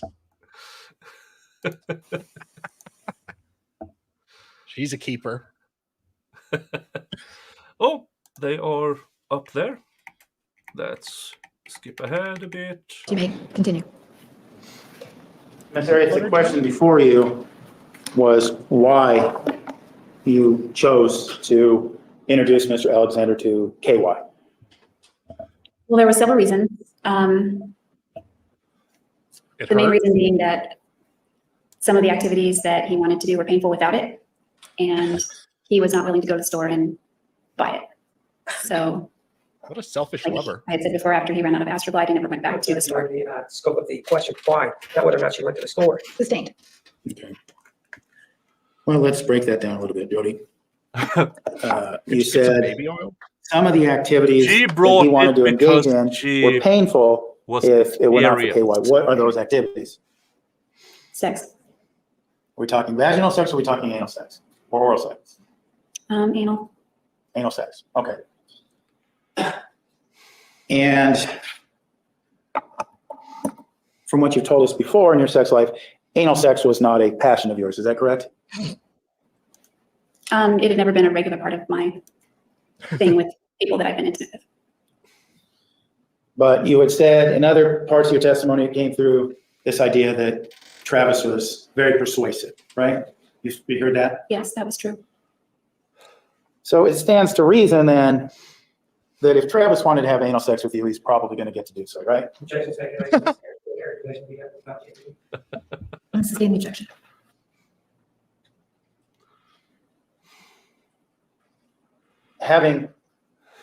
Well, let's back up. You recall telling us about the incident after you were baptized and Mr. Alexander had anal sex with you when you weren't expecting that to take place? Yes, You didn't protest that? only after it began. Objection, the question is, did she? Only after it began? Overruled. That was not I her did after it was testimony. underway for a few seconds. And there were other occasions when you had anal sex with Mr. Alexander, correct? Yes, And you introduced him to the KY to reduce the pain of those encounters, correct? that was one of the reasons. You weren't willing instead to say no to those encounters. I couldn't imagine saying no. Objection. She was asked whether or not she could say no to those encounters. Saying, Why not? I was, well, during a lot of that time, I was in love with Travis, and I probably would have done that anytime that he wanted to. When you were in love with him, would it be fair to say that he had an all access pass to your body? Yes, An all access pass. Now, you said, in terms of introducing him to KY, that you said that Mr. Alexander was not willing to buy it himself. You recall telling us that a few moments ago? He yes. didn't need to because she And brought without telling it. us what he said, what was your understanding of the reasons why he wasn't willing to He had a make that fast purchase pass himself? at Disneyland to her body. Approach, please. And approach. He hated having to wait in line. Skip ahead, skip ahead, skip ahead.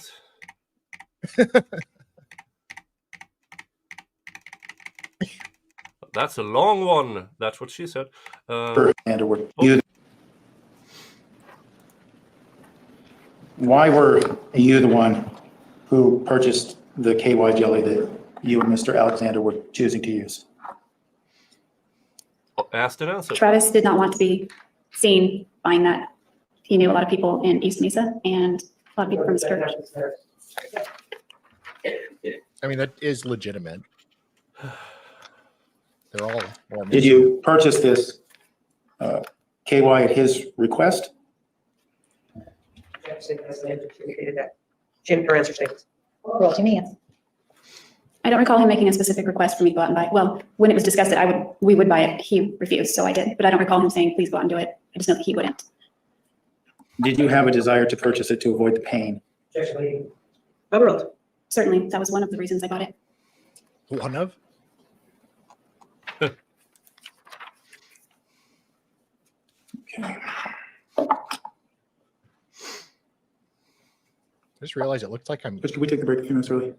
Yes, we'll take the afternoon recess at this time. Ladies and gentlemen, please be back in the jury room at 10 minutes after 3. Please remember the admonition, you are excused. And thanks to Vielhammer Media, everybody go and subscribe to him. We don't have to wait that long. Please be seated. The record will show the presence of the jury, the defendant, and all counsel. You may proceed. Thank you, Your Honor. Ms. Arias, talking about what happened on June 4th, you testified to not remembering you're not remembering much at all after the gunshot and him falling on you, correct? Yes, But at other points in time, you were asked if you were the one who stabbed him. Do you remember being asked that? yes, And you said that you were, right? yes. Are you basing your answer that yes, you were the one who stabbed him on a memory or on the logic of the fact that you were the only one who could have done it? The latter, just on logic. Okay. As it relates to the question that you were asked about slashing his throat, you recall being asked if you were the one who slashed his throat. Yes, Do you have any memory of doing that? no, Would I be correct in assuming then you were just filling in the blank? Logically, you must have been the one because you were the only one there.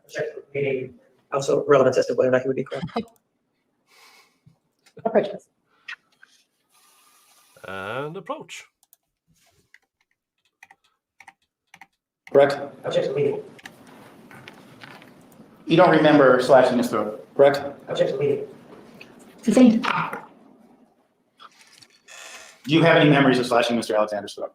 no, Asked and answered. When you were asked on cross-examination if you did that, do you recall telling us that you did? yes. Was that a recollection or a logical assumption on your part? It was definitely not a recollection, so it was just based on the facts that I knew. The gaps or the lack of memory that you have as it relates to these events, and as you tell them on different occasions, do you sometimes find yourself putting in these assumptions into your memories? I have made attempts to piece things back together. And so based on what I've learned since, there are still big blanks. So I don't know, but I know certain facts that can't be refuted, but it doesn't mean that I know those facts because I remember them. And that is why you, on your first interview, said you were never there. And then it went to Ninjas did it and left you alive. And then not until trial, it was self-defense. So I don't see how this is piecing things together. When you first say you were never there, then Ninjas did it, a male and a female, and then all of a sudden it's self-defense. I don't see how that is piecing things together. That, in my humblest opinion, is you being full of lies. Peace be on you. Why are we delving back into this? Because the defense has nothing. And now I assume he's only trying to get to the end of the day before recross or something. That would be my assumption. I'm not sure if it is a recross, but we will see. Are you telling us then that you want to remember what happened on June 4th? And beyond scope. Approach, please. Approach. Yep. The weird video, it's from the actual trial stream.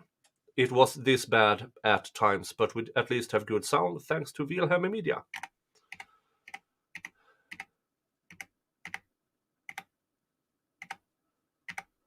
She hasn't cracked a smile in 2 days.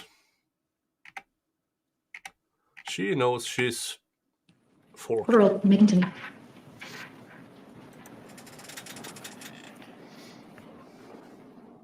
The events of June 4th, 2008. You want to remember those?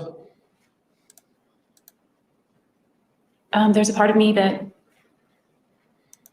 doesn't ever want to remember it, and a part of me that I feel like I'm. Overruled. I feel like I'm the person who deserves to sit with those memories that I don't have right now. You feel a desire to punish yourself with those memories? Is that what you're telling us? Weird place to stop crying. Why do you feel like you deserve to live with those memories? because they were my actions and it's my responsibility. Bad answer.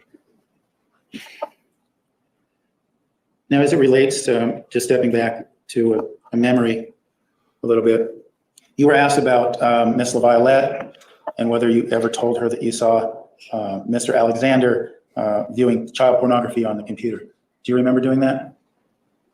Telling her that? Mhm. I never told her that.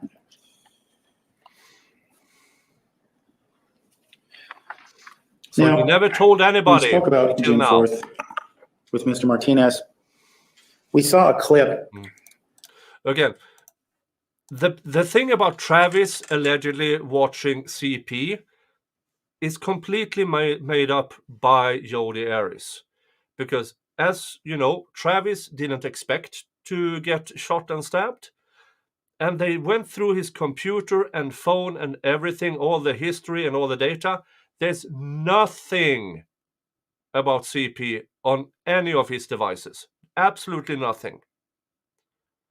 So if he had actually done what she says, there would be traces of it. There would be pictures. There would be search history. There would be stuff.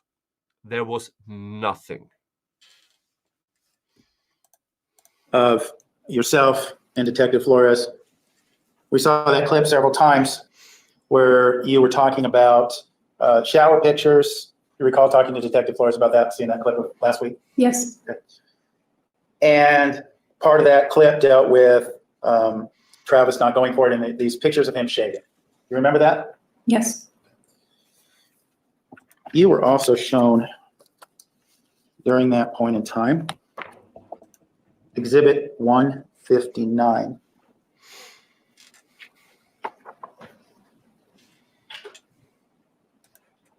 A moment, Your Honor. Yes. Right. The And cross-examination. oh, are they done? The cross-examination as to this issue of shaving, Exhibit 159. Do you recall being shown that? Yes. Back up a little bit here. And you recall being asked in conjunction with that picture whether or not Mr. Alexander was freshly shaved in that photo. Do you remember that? Yes. And to your recollection, do you remember seeing him shave that day? I was not aware of him shaving at all that day. That's not what you answered during cross-examination. You said it was obvious he was clean-shaven on that picture. And it is obvious that he's clean-shaven. So, bad line of questions. I'm sorry. I was not aware of him shaving at all that day. Now, I want to zoom in. You said you looked like he was freshly shaven.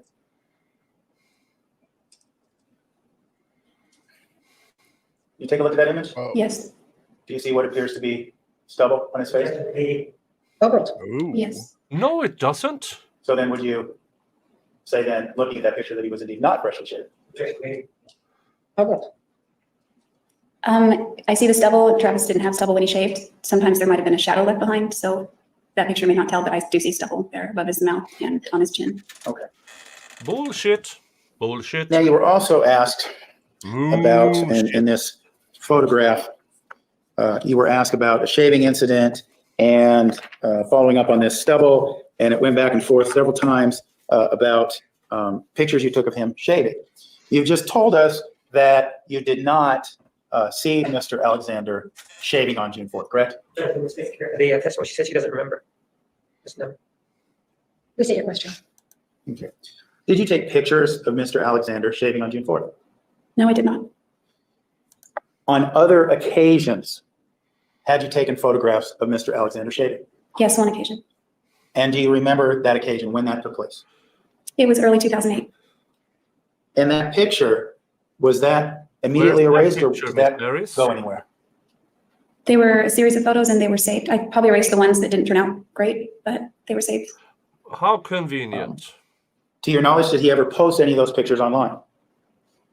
Yes, at least one that I know of, maybe more. And where would he have posted those? MySpace. I don't know about his Facebook. I'm sorry, what's I that? don't know about Facebook, but I know I saw it on MySpace. I want to show you what's been marked as Exhibit 513. Take a look at that, please. Okay, And what is that? that's a picture of Travis shaving. Was that a true and accurate depiction of the picture you took of him shaving back in early part of the year 2008? Yes, and if my memory serves me correctly, it was early 2008. Okay. It was several months before June. Okay. That was in the mirror. And this photograph that's in 513, was that the photograph you were referring to when you were talking to Detective Flores about taking pictures of him shaving, correct? Correct. Okay. I'm going to move to exhibit 513. Okay. 513 is admitted. So he didn't shave twice?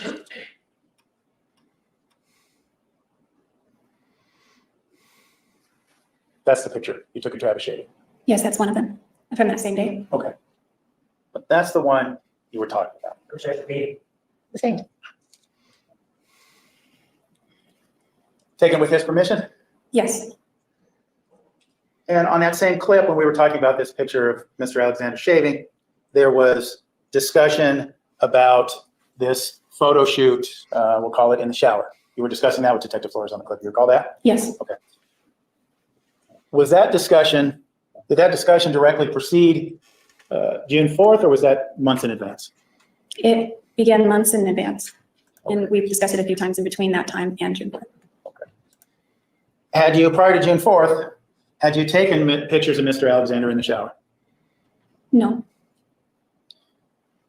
Now, as it related to this incident, you made some comments that Travis would never let you take pictures of him in the shower. Do you recall that? yes. When you were making that comment, were you referring to June 4th, 2008, or were you referring to a day that preceded that day? Well, I said that a few times, so there are two different contexts.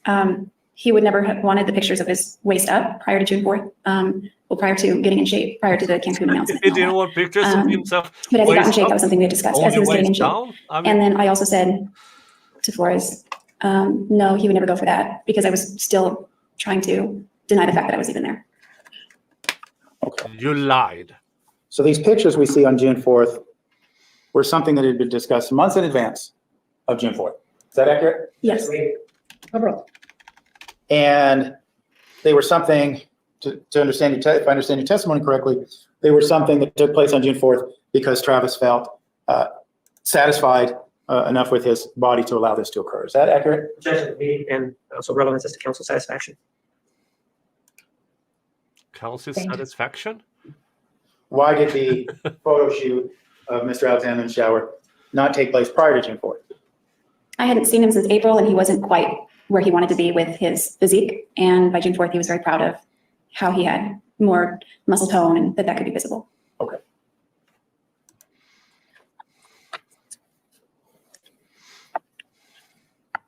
Now, when we spoke about what happened on June 4th, one of the things that was discussed, you were shown exhibit 249.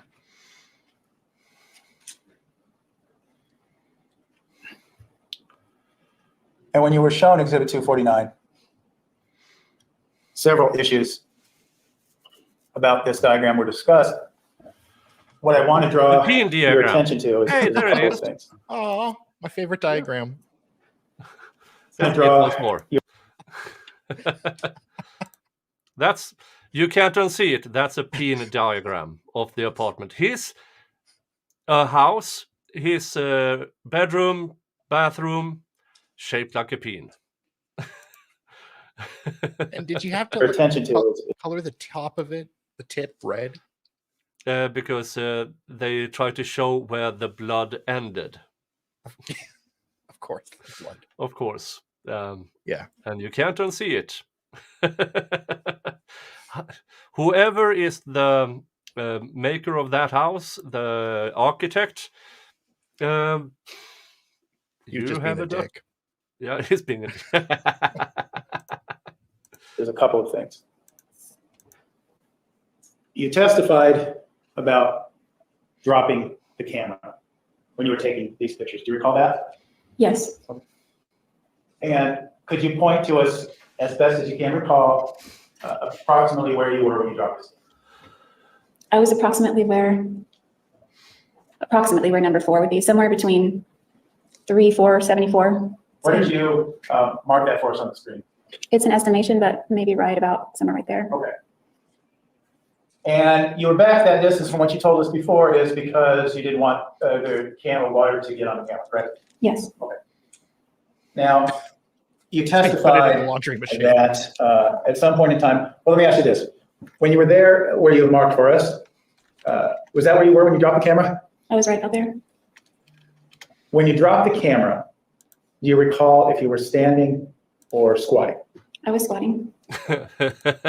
When the camera dropped, Oh, where did it come to? thank you, Bass, for gifting 20 memberships. Wow, thank you so much. And it went to Evolve Recovery, Brooks Mason, Anna I, J. Ho Low, Elizabeth S, Kishara, Be Kind, Justin Smith, Caitlin W, Michelle R38, Wiley Coyote, Jingleberry, Guthers, SB, Redford, Bridget, Cerebral Failure, Lolita Smiles, Tori K, KK Gons. All of you who are new members, welcome to my channel and to the most members-only content on LawTube. You also, in the members section, you will have the link to my Discord. And that's a members-only perk. And when you go there, please tell the mods your YouTube name if your name on Discord isn't the same on YouTube as on Discord. So they can let you watch everything else and stuff like that. No. And that brings, with those 20 gifts, that brings us to a shot of whiskey. Woohoo. And $20 towards the next next one? shot. Yeah. Cheers.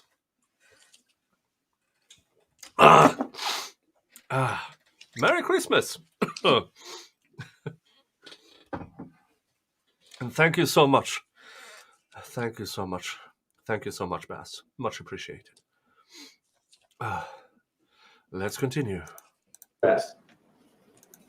As best you can recall, as best you can approximate.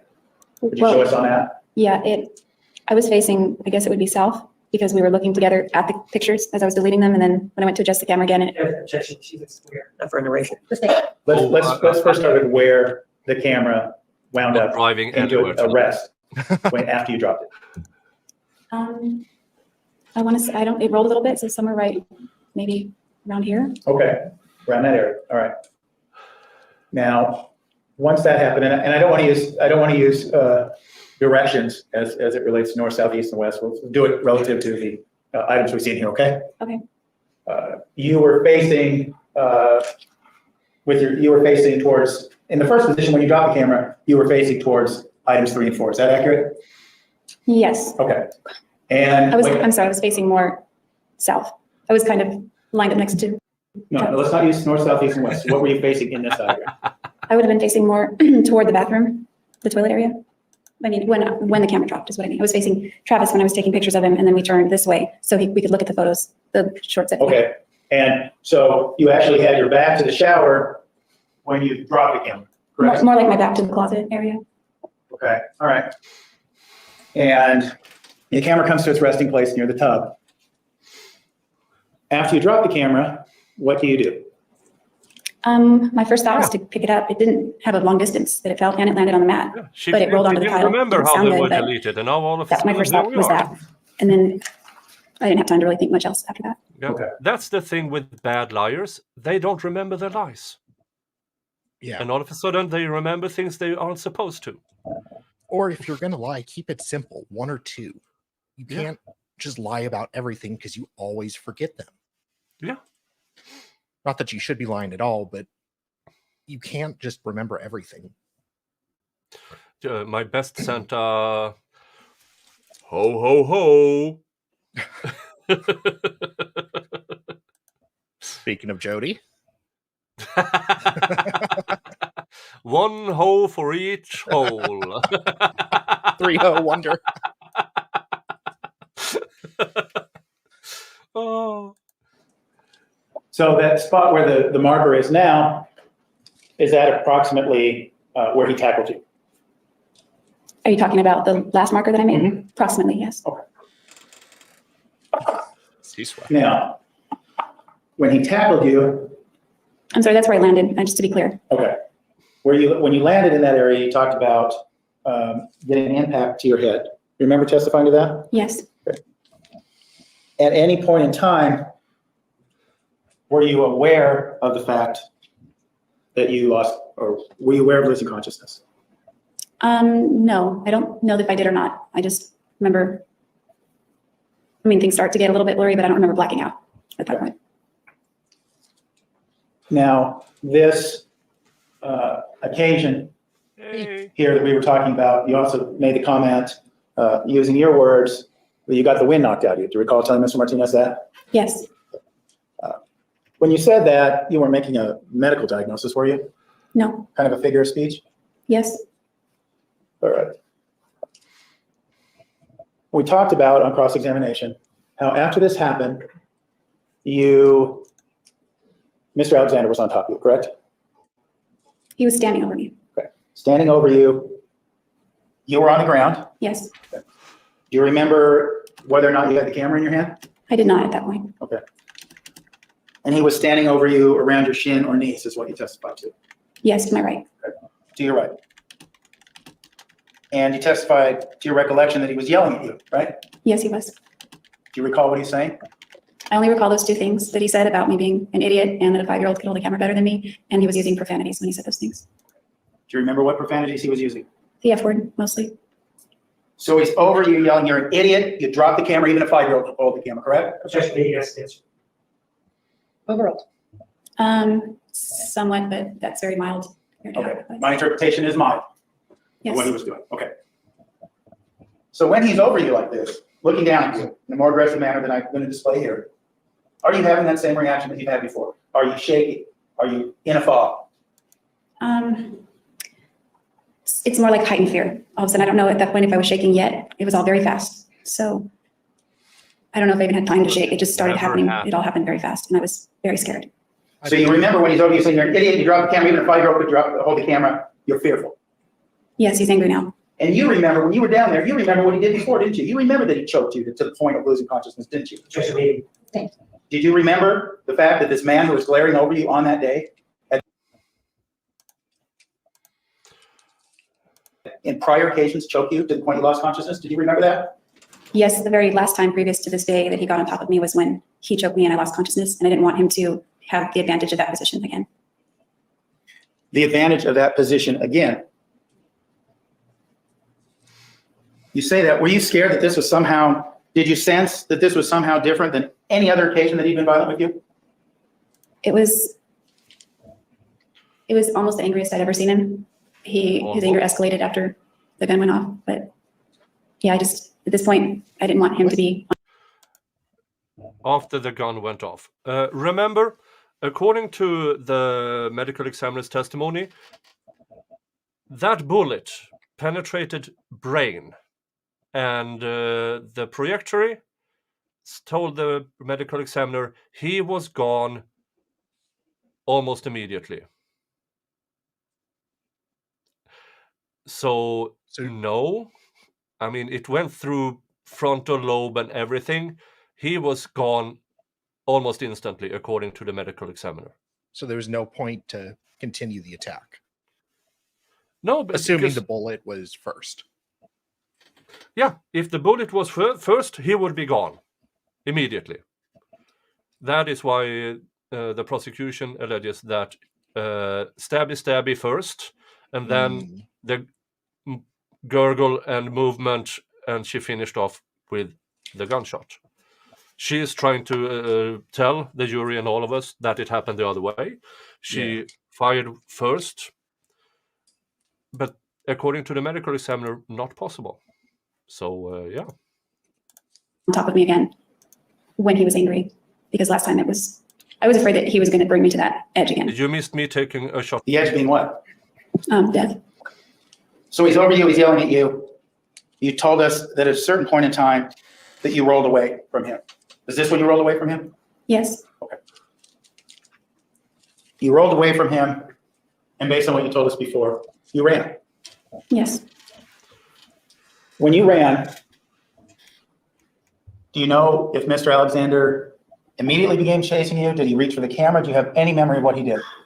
I didn't look behind me, but I thought I could hear his footsteps counting down on the tile. Didn't you just testify everything was in a blur and you didn't remember anything after this? And all of a sudden you remember things? This is why the defense lawyer is having such a hard time, because he is asking a question semi-leading to, please say you don't remember. And here she is remembering. Oh, I hate women like this. Oh, come on. It's They just buffered. lie all the time for no reason. Pounding down on the tile. Are you referencing this area here in white? Is this the tile area? Yes, And from what you told us earlier, you began running down the hallway here, this 11-foot, 4-inch Running hallway. down the shaft? that's correct. Now, when you were doing this, were you looking at your watch thinking about how many second advantage you might have on him? No, Did you calculate to yourself, That's a huge courtroom. well, I could just run around here and run down the stairs and beat him? Yep, you can't. Well, I could just run around here and run. The P in diagram. Can't unsee it now. Down the stairs and beat him down no. the stairs? I probably made a quick calculation of the opposite. Prior experience told you you weren't getting away. Objection. Is that correct? Objection made. Sustained. Did your prior experience lead you to believe that you had the ability to get away in this circumstance? No, it did not. So based on your testimony then and on what you said on cross, you head for the closet, correct? Yes, Should have hired Andrew Bronca. Yeah. Get hard. Showing you exhibit 69. 69. Oh, God. You're so immature. Yep. For all of you who are new to me, yes, my humor is 12 years old. You head for this closet, correct? yes, And this is where you tell us that you grabbed Mr. Alexander's gun, correct? yes, I slammed the door first and then ran. Okay. You were asked about that a little bit on cross-examination, how far you were in front of him, that you had time to slam the door. Were you making these sort of calculations at this point?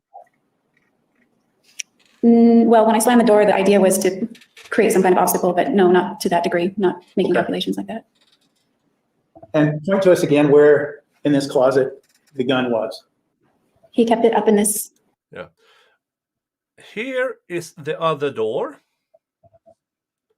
So instead of running out that door, she went for the alleged gun that nobody in his family, nobody has seen him with. Nobody has seen him on the gun range. Nobody has seen him having or owning a gun. There's no receipts of him buying a gun. There's nothing that says he ever had a gun. Yeah. But instead of running, she slammed the door behind her. But instead of going out, she grabbed the gun, allegedly. well, it was in the corner. It wasn't above the clothes necessarily. There's a corner there. It was in the corner. Okay. And was it sitting out or was it in a box? Recall, where was it? It was sitting up there. I believe it had a holster. Okay. I think she said, I think it was in a holster, right? Yeah. Restate your last name. Okay, yes, it was in a holster at one point. Okay. You say at one point, this position that you're speaking of here this afternoon, is this where you knew the gun to be based on your prior experiences, Mr. Alexander's house cleaner? Objection made. Okay, Jimmy, answer. Yes, that's how I discovered it when I was dusting all the shelves in the closet. When you went into the closet and shut the door, Oh, come on. It's buffered a minute and a half.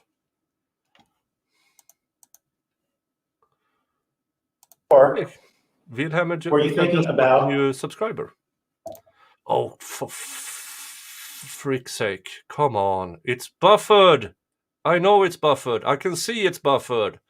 This is between StreamYard and YouTube that all of a sudden they say, let's fork it up completely and pretend it's not buffered. You can see down here, it Yeah. is buffered, but still, yeah, YouTube has been really slow for me. Shutting the gun. yeah. No, not when I slammed the door. Looking back at, Yes, everybody Exhibit should 249. subscribe to Vielhammer Media because what he does is magic to old and recent trials. when you left Mr. Alexander, to your recollection, he was somewhere around this area, correct? I've tried that approach, and it doesn't matter if I download it or not. Okay. It's fucked anyway. So it's the StreamYard going to YouTube end. Yeah, it's between StreamYard and YouTube, and I see. I don't know why. He was somewhere between there and here. Well, somewhere around here. And the area of the closet we see here in Exhibit 69, this is the door that is near the bathroom, is that right? That's great. Okay. So the shortest distance between you and the gun that was back here actually would have been this way, right? That's right. But you didn't go that way, right? You went this way. Yeah, my first thought was just run. Okay. So you ran, then turned around into the closet. So as you're running and through the this door- closet, as you've already told us, you're not going there with the aim to get the gun because you didn't take the route that would have been consistent with that, correct? Objection, leading as it is. Sustained.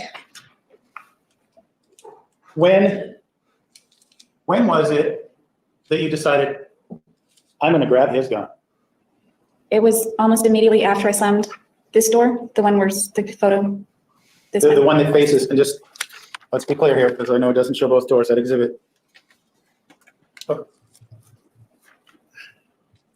We're talking about this door by the bedroom, right? That's the one you slammed? Yeah, I slammed it and I began to run past the seat, and it was all split second. Okay. So you shut that door, you It's run not past the running seat, and this out, is this little ran bench is what we're calling the seat. into- Yes, Okay. And that's when you decide to grab this gun. yes. Now, you Remember, testified previously thumbs up on both that at a me certain and point in Jake's, time- channel. Mr. Alexander had opened the doors, opened these double doors that you had shut, Downward correct? clean. It's just a single door. He did open it. Okay. Right as I was, I don't remember the exact one. It was as I was either reaching up or coming down, the door opened, and then I ran out the other door. You say reaching up or coming down, you mean from grabbing the gun in this area here? Yes, All right. So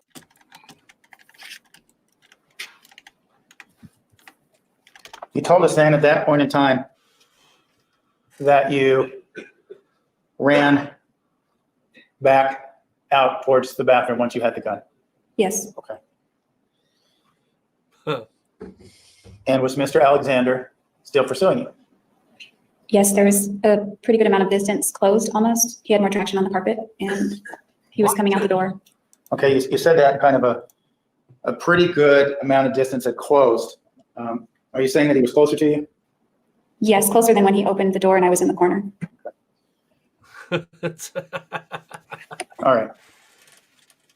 One of the things that you were asked about on cross-examination was this idea, and I'm going to move this forward a little bit here so we can see the whole bathroom. You come out of that closet first. That's what you testified to, correct? Correct. And you've got this gun, and you're holding it, and you're pointing it. That's what you told us, correct? Yes, I ran into the bathroom and I turned and I pointed it Pointed it in what direction? in the direction of Travis. And Travis would have been, based on what you told us before, Travis would have been coming out of this area. It's buffered your ass. Oh. Let's see here, 256.47. Just going to refresh and see if that helps. Through Travis.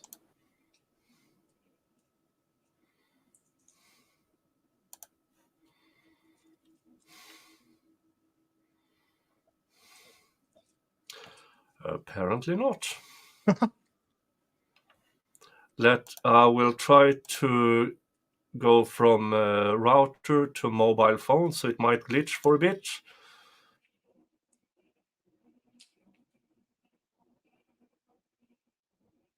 Uh-oh. I'm all alone now. I guess it's my stream. So, how's everybody doing? Okay. Oh, you're back. Okay. I'm back. I'm waiting for the internet to catch up, and it seems it's caught up a little theory. bit at least. Yeah. Okay, let's see if it worked. So that's what you told us, correct? Yes, I ran into the bathroom. Fuck you. Fuck me. For fuck's sake. So And how I you turned and I pointed it. Pointed it in what direction? In the direction of Travis. And Travis would have been, based on what you told us before, Travis would have been coming out of this area, right? Objection, reading. Overruled. Yeah, he was beginning to come out of the closet. Okay. Phrasing. Now, when he's beginning to come out of the X to closet, doubt. Objection, remember- evidence. and you can make note of it where you were. I was in the center of the bathroom, somewhere in the center. Okay, I know that when we fell in the corner up here somewhat. okay. When you said you fell. Now, when you were standing in the first spot, outside the closet there, before you fell,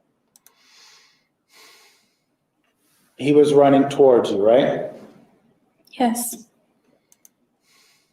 Do you remember him?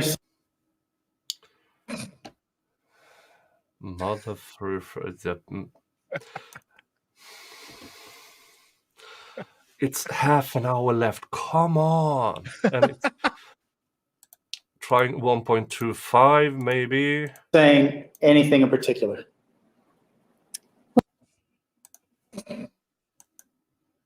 Oh, you'd find out why.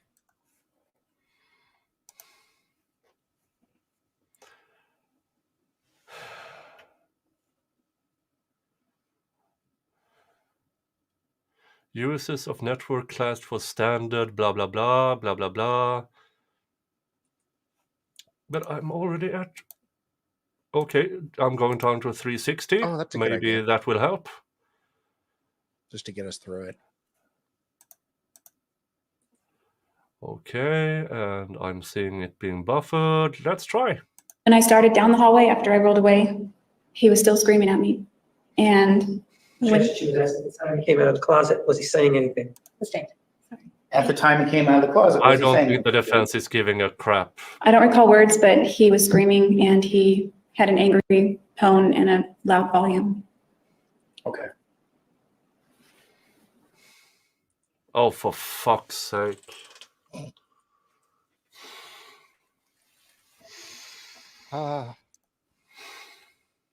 Can't get good help nowadays. I And, really don't get what it is. No, I mean, it shouldn't. I mean, it is buffering just fine. And I'm having it on 360. It shouldn't, but it still does. The only reason is between YouTube and StreamYard. Oh, it's buffered! I can see Were you it. scared? Yes, I was very, very scared. Were you still feeling as you did before? Oh, Jesus. Okay, I'm going to try via Microsoft Edge. Where's that? StreamYard? I could try streaming it for a while if you want. I'm trying. Hold on while I do this. We are at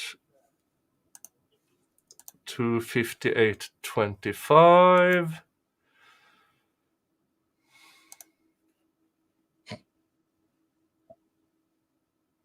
There. That's, I'm entering that studio.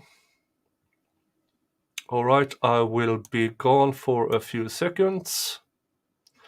See you in a bit. Okay. So yikes. Okay, I'm here all alone, all by myself. After this in 30. And I'm back. Oh, you're back. Okay, never mind. Dun, dun, dun. Dun, dun, dun.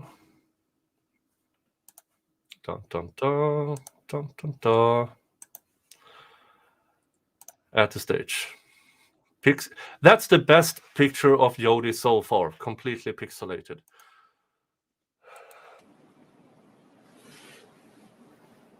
Were you scared? Yes, I was very, very scared. Okay. Were you still feeling as you did before that this time is different, that he was going to kill you? Yes. If he got on top of me, I was worried about that. You grabbed the gun, you've told us before, you grabbed the gun in the hopes that it would make him stop. Objection, meeting has been answered. Sustained. When you grabbed the gun and showed it to him, was it your hope that he would stop? Objection has been answered. I have not asked him. Yes, that was the purpose. He asked it in direct examination. Yeah.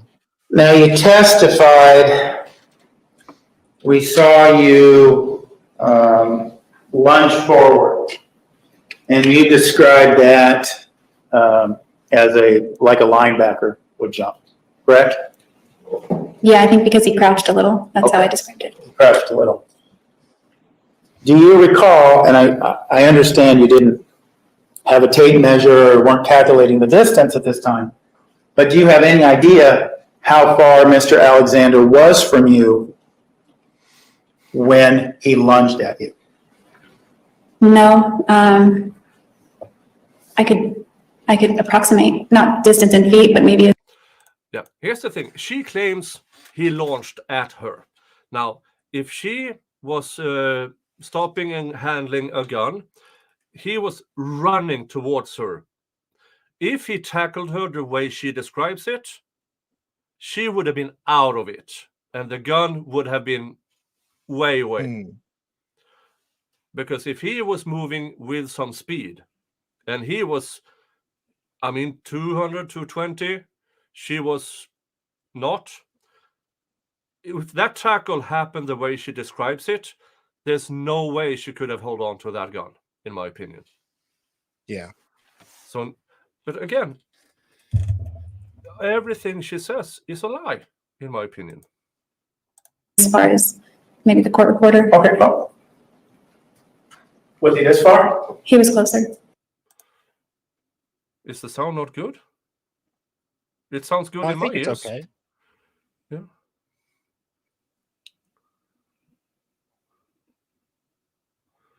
This stream needs a Swedish massage. Yeah, maybe. Was he this far? At one point he was, but when he actually lunged, I think he was a little bit close. So when he lunged at you, was he running? Yes. So this was a quick moment in time, right? Yes. So he's running at you and he lunges. Yes.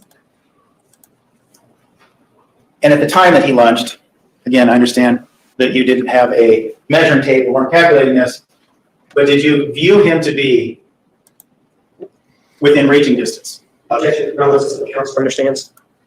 Overruled. When he lunged, When he lunged at you, did you feel like he was in a position where he would have been able to take you down and get on top of you? yes, I stood in one spot. So when you had this gun in your hand and he was lunging towards you, were you backing up or were you standing still? I don't remember backing up, but I remember wanting to keep a distance between us. And you told us on your direct and on cross-examination, you remember the gun going off and him being on top of you, right? Yeah, we sort of fell. He was kind of on the side of me when we fell. Now, when this happened, and you mentioned you're back there where the marker is now on the screen there, correct? Yes, a When you little more toward the corner, a little Okay. closer to the sinks. Okay, a little closer to the sink. When you fell in that direction and he was on top of you, your testimony during cross-examination and on direct was this is when he said, fucking kill you, bitch. Yes, indeed. Is that correct? The moment I broke away from him, he was grabbing at my clothes and grabbing at me, and I managed to tear away from him. And then at that moment, as I was getting up and getting away from him, he screamed that. Now, According to the medical examiner, impossible to be shot in the head with a bullet penetrating the frontal lobes that he would make any sound. Any. And here's the thing, how she describes this tackle, and she only describes it as falling over with him on top on the side of her. Also, in my opinion, completely bad. Because if he had some speed and did a tackle, she would be thrown into a wall. Yeah, nothing she says makes sense. at this moment in time, when he's screaming, fucking kill you, bitch, are you looking for the camera so you can make note of it, perhaps if you're on trial 5 years down the road? No, Were you making note of where the bullet casing might be in case you were on trial for your actions 5 years down the road? no, Instead, based on what you told us, this is kind of the point in time where you lost your memory, correct? Judge Mead. yes, that is correct. Bullshit. And at times, we talked about how you want to remember and where the knife was and the fact that you stabbed him with it and cut his throat. All those are kind of things that you're using logical assumptions, not actual memories. Is that accurate? Judge Mead hasn't answered. Compound question. Overall, any answer? That's correct.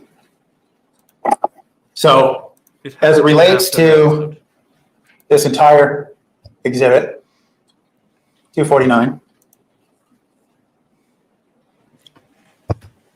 you don't really know where the knife was, did you?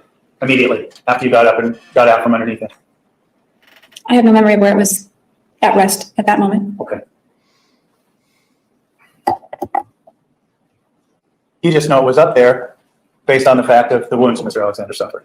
Is that right? Mead.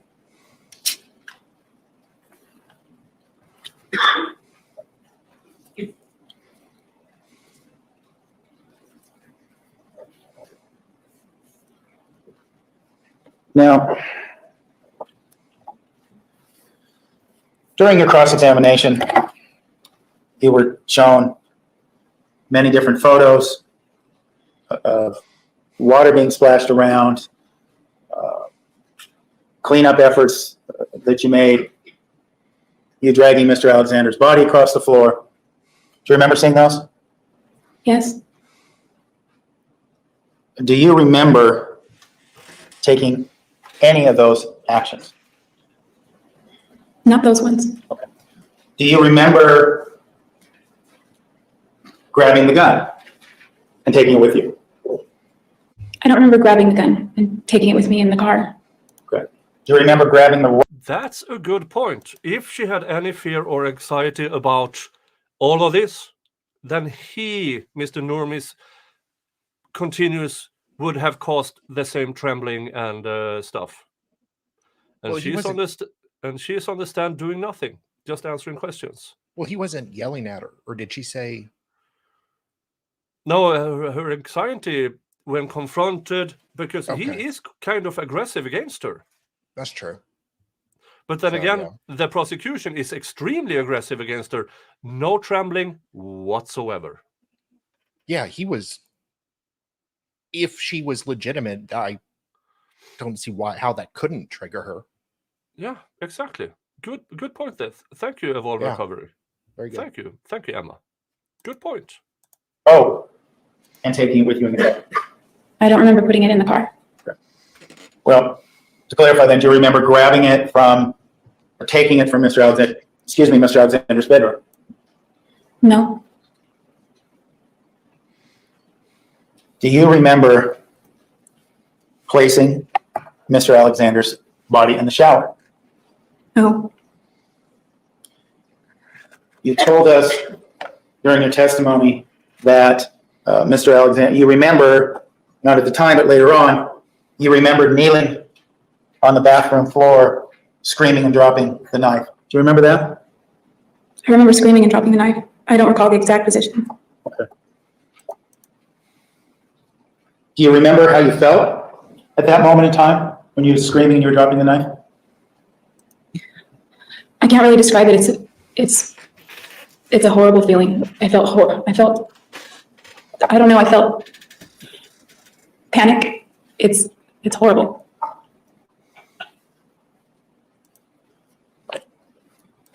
Let me show you what's been marked. It's Exhibit 78.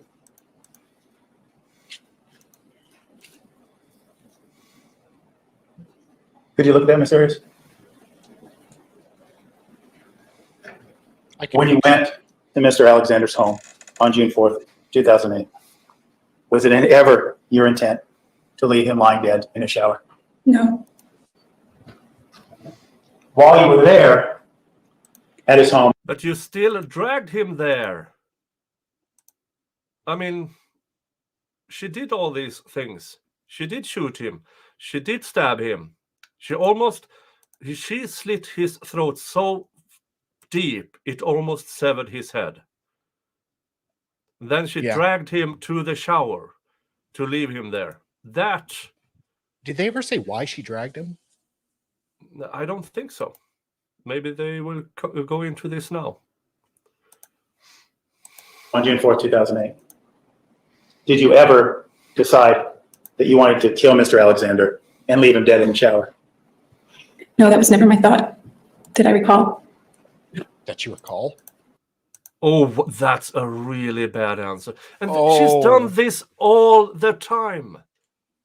She can't help herself. She has to elaborate. That's a horrible answer. She could just say no.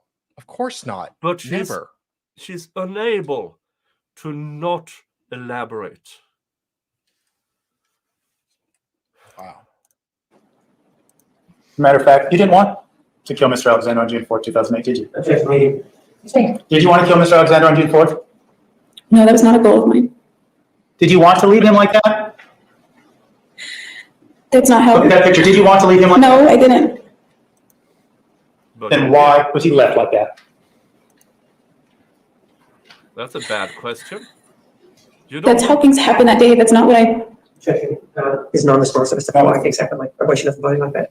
Let her answer. I'm sorry, Mr. Martinez, I couldn't hear. Objection non-responsive as to why the body was left like that. Restate your answer. I don't know. Did you want to kill him on June 4th, 2008? No. Asked and answered? That should have been her standard answer throughout everything. I don't know. But that isn't her standard answer. Her standard answer is elaborate on everything. That's an answer. Sustained. Then why did it happen? It escalated after he attacked me. And I don't remember the specifics. I just remember panicking. And I remember thinking, he's angry. And I remember him coming after me, and he was coming after me, and he was coming after me, and he wasn't stopping. Did you have any other choice? When I was scoring, I didn't feel like I did. Bad answer. Bad answer. I never wanted to do it, but I absolutely had no choice. June 4th, 2008. Let's talk about the period of time between June 4th and the point in time when you were arrested on the 15th of July, okay? Okay.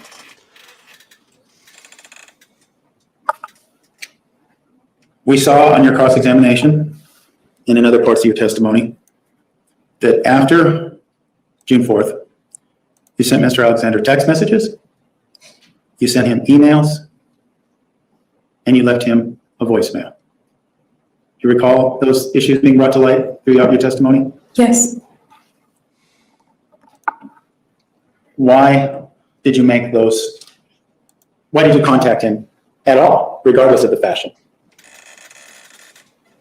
You wanted to get away I from knew I had done something that I thought was wrong, and I was very scared about everything that was going to happen subsequent to that, and how things were going to unfold. And I did those things after the fact to try and make it look like I hadn't been there. I knew that that wouldn't hold up for long, but Jack, now it's the narrative. Well, go ahead, Ms. Harris. I knew that likely wouldn't hold up for long. I mean, we slept together that day, you know, all that stuff can be found out, but. Well, let me ask you this, Jodi. You said like you felt like you had done something wrong. You told us just a moment ago that you really felt like you didn't have any other choice but to kill Mr. Alexander because of him attacking you. Do you recall that? Yes. So what in your mind did you do that was wrong? I feel like maybe it should have been me, and that maybe that I made it out of there and I didn't have a choice, but maybe I did have a choice. I could have just let him do what he was going to do and not fought back. And like I said, when I was at the Hoover Dam and I was leaving that message, and I wasn't thinking, I don't even know what state of mind I was in, but I wasn't thinking that he died. I knew that something awful had happened. And then following with the emails and those things, I knew what had happened was wrong. And my philosophy then is that it's not okay to kill somebody under any circumstance. What? When you left Mr. Alexander's home on June 4th, was there a part of you that wished you were the one lying dead on that bathroom floor? What part would this be? I had that thought. What time period you're talking about? Well, afterwards, after you left. Oh! She was so surprised. She just fell out of character. Seriously. Oh. She has no idea what's going on. She is such a narcissist. Oh my God. Did you see how fast she snapped out of it? Let's look at this again. How fast she snapped out of the emotions she's trying to play. Was there a part of you that wished you were the one lying dead on that bathroom floor? What part would this be? She snapped out of her emotion like that. This is so bad. This is... yeah, line. This is a blooper reel. This is not testimony, it's a blooper reel. Oh my... Like say, this is so bad.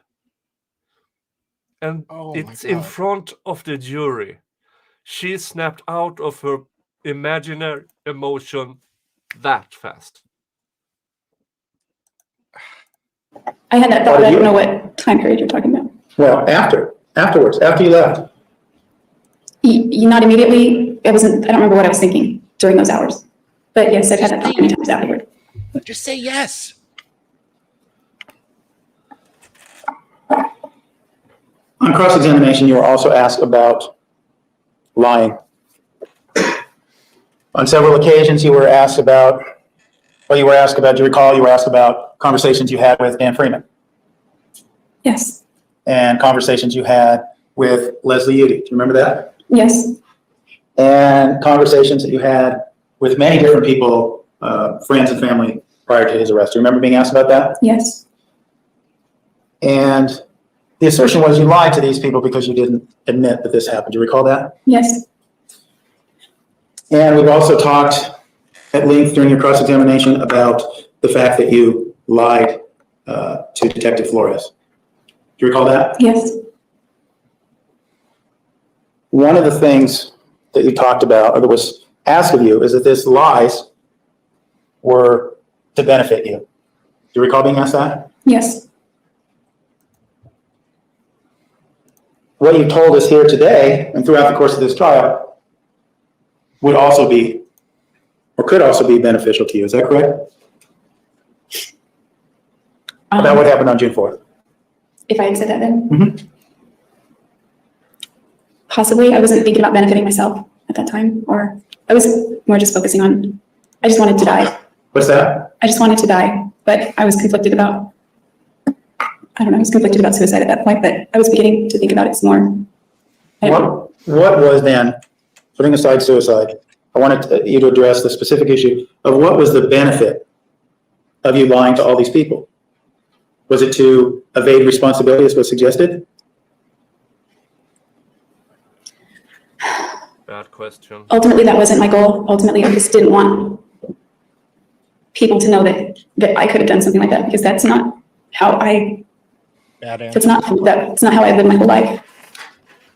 I consider myself a nice person, and I couldn't believe that it happened.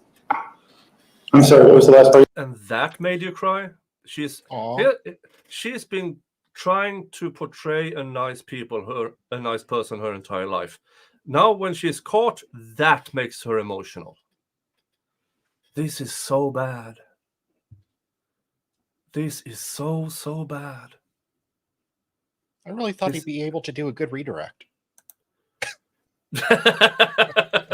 No, you didn't. I mean, after the last day of cross-examination, there was no saving her. No. And he didn't. We are entering the last 15 minutes of redirect, and it's only gotten worse for her. Your answer? I couldn't believe that had happened, and I was horrified with myself. I was very ashamed. You mentioned the word shame. But it also came up in your cross-examination and in your testimony in general that you were ashamed of much more than what happened on June 4th, correct? Yes. You were ashamed of the sex? Were you ashamed of the sexual behavior? Somewhat. Not too ashamed that I didn't go to my bishop, but certain aspects of it, certainly. I was ashamed of certain aspects of it.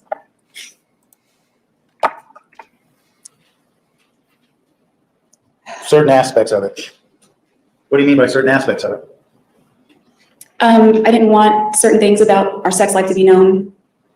I didn't want people to know what I knew about Travis. I didn't want to de-edify him at this point in time, because just, one, it seemed hateful, and two, it didn't seem like it would accomplish anything. If I'm going to be dead, what's the point? And I didn't want, people are hurting, and I didn't want to hurt them worse by telling them, like, I didn't see the point in saying, hey, look at all this stuff that happened between us. It just didn't. And I didn't want anyone to know about the violence, because I thought that people would think, oh, it must have been her because he attacked her, or he this or that. I didn't want people to know that our relationship had that escalation. You didn't want anybody to know because you, Miss Aries, got a gun, went over there, set him up, killed him, and then tried to hide everything. But then you couldn't help yourself, inserting yourself into the investigation. You left the camera and the memory card behind. Everything else you took with you. Isn't it weird that the camera left behind, that was Travis? Anything that was Travis was left behind, but she took the gun, she took the rope, she took everything else. For me, this means she was good enough to kill somebody, but she couldn't just steal. Yeah. That's why she left. Yeah, that would be crossing the line. Yeah, that would be crossing. Yeah, she's not a thief. Yeah, she's not a thief. I mean, but everything that she took out from there was hers. Everything that was Travis, she left behind. Let's get through these final minutes. That type of violence, that type of trauma. You had said earlier in your testimony, you talked about how you became, through the course of this relationship, one of those people, referring to battered women. Do you remember talking about that? Yes. Approach, please. Okay, approach. Dun, dun, dun.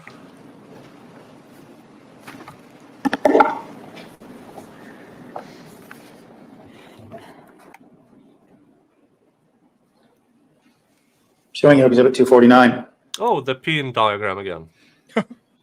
Right Just a here. tip. What do we see here? The double doors that were the entrance to his bedroom. Hold on, let's watch this again. Here is the door. So why did you run up and into the closet if the door Yeah. out was right there? Why? So she came out the tip and then ran Yep. to the right. Yeah. The double doors that were the entrance to his bedroom. Were those the doors we saw pictures of earlier that had locks on them? Yes. Yes. This is the place, this bedroom here. A lot of secrets went on behind those closed doors, didn't it? Yes. Yes. What? Objection, that's an answer. I'm gonna head over to my stream now. Well, I would say. Okay, thank you so much Yes. for being here instead of I Dave. appreciate it. Yes, it was my pleasure. And once we are done here, within 10 minutes, I will be sending everybody over to Sal so you can watch him Awesome and his big event. his big event. Yes. And so you can give him all the love, all the subscriptions, and all the Thank you. thumbs up and everything. But thank you so much Yep, for being my with pleasure. us here today. Thank I you so will much. see you later. See Bye. you in a bit. Bye-bye. Yeah, let's get through this. Hold on while I do this. Ta-da! Let's get through this. Say 4 instances of violence total. Okay. Some violence Yes. and some sex. Yes. Lots of sex, right? Yes. Lots. This doorway here. On this side of it. People know what was going on outside those doors? I don't think so. It was a dirty little secret you and Travis shared, wasn't it? Objection made. Sustained. It's a secret life going on behind those doors, wasn't there? Objection made. No, it wasn't. He called her his three-hole wonder to his friend and to her face. There were no secrets. Sustained. Was there a secret life going on behind those doors? Yes. There was. A life that only you and Travis knew about until June 4th, 2008. Is that correct? Well, I think other girls may have known with Travis in that room, but as far as between him and I, yes.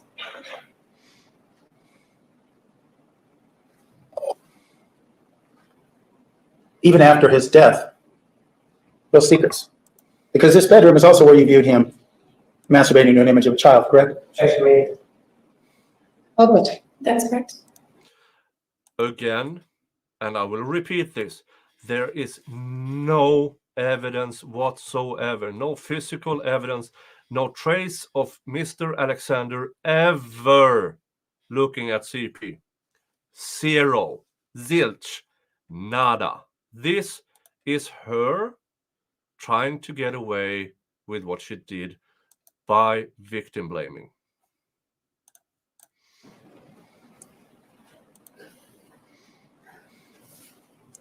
When you were arrested and you were questioned about this. But let me back up. After June 4th, did you still have an interest in what went on behind these doors, keeping what went on behind these doors a secret? The extent of it, yes, I did. When you were arrested and you spoke to Detective Flores, did you still have the same desire to keep those secrets? About when I walked in on him, yes. I No, made a promise. about everything that happened behind those doors. No, I told him a little bit that we had engaged in sexual activity, but I didn't want to go into detail, and I didn't want people to know the extent of that, but I thought it would be silly to say deny it no. because I Jesus told my bishop Christ. already about it. My question was, if you did tell him, it's if you wanted to tell him about what went on behind those closed doors.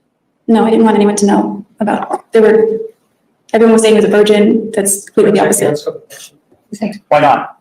I didn't want to throw mud on him at that point, or, I mean, this was a time where people were remembering the good things about him, and I didn't want to take away from that by sharing certain things that I knew I wanted to just share the good things that I remembered also. Your plan was to keep the secrets that went on behind these closed doors and take them to your grave, wasn't it? Objection made. Sustained. Was that your plan? What was your plan, to take these secrets to your grave? Objection made on scope. She wasn't asked about any plan, anything or agree. Overall, to me, answer. My plan was to never talk about the scope of those things. I didn't want to throw them under the bus.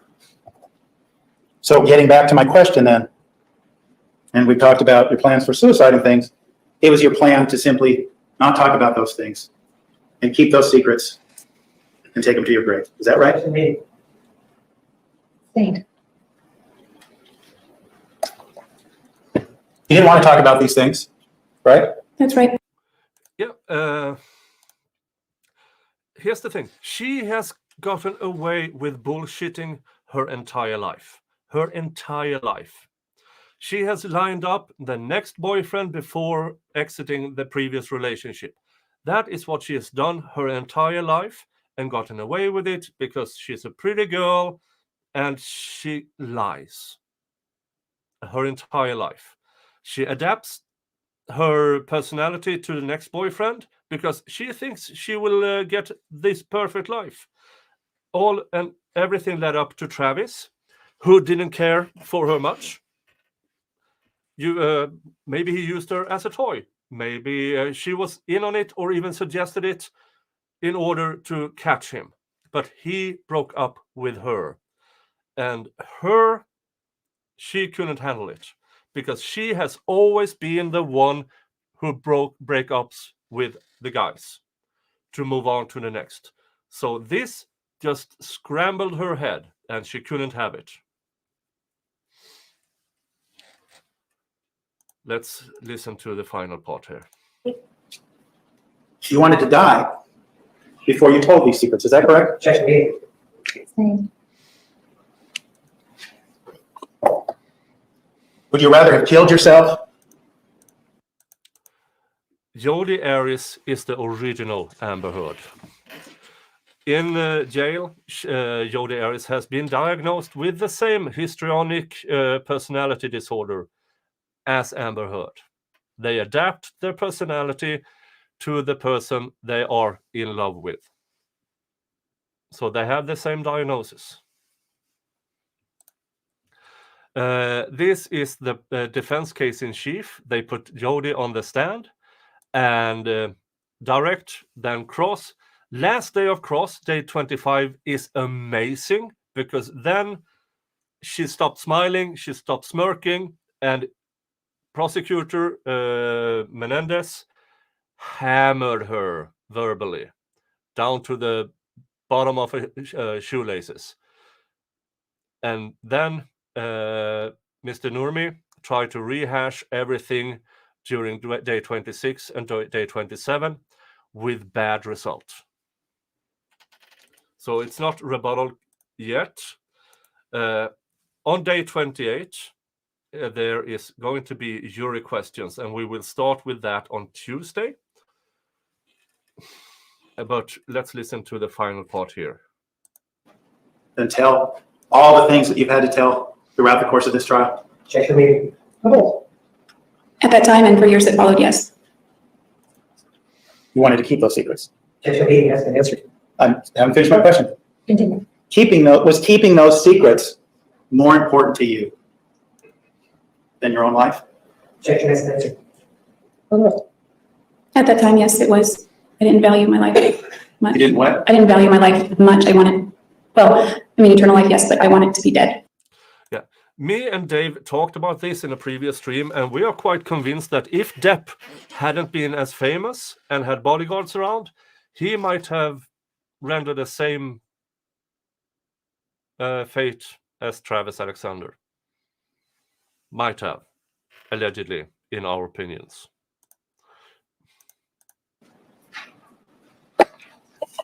And in the same regard, you really didn't want to have to come out and tell all of us all these secrets. Is that correct? Objection made. Ignorance. Sustained. Was it a desire of yours to come forward, sit down in this witness chair in front of the cameras on national TV, and air all this dirty laundry? Objection. No, that was probably in the top 3 of my biggest fears. You wanted to keep them a secret, is that accurate? Objection B. Abstained.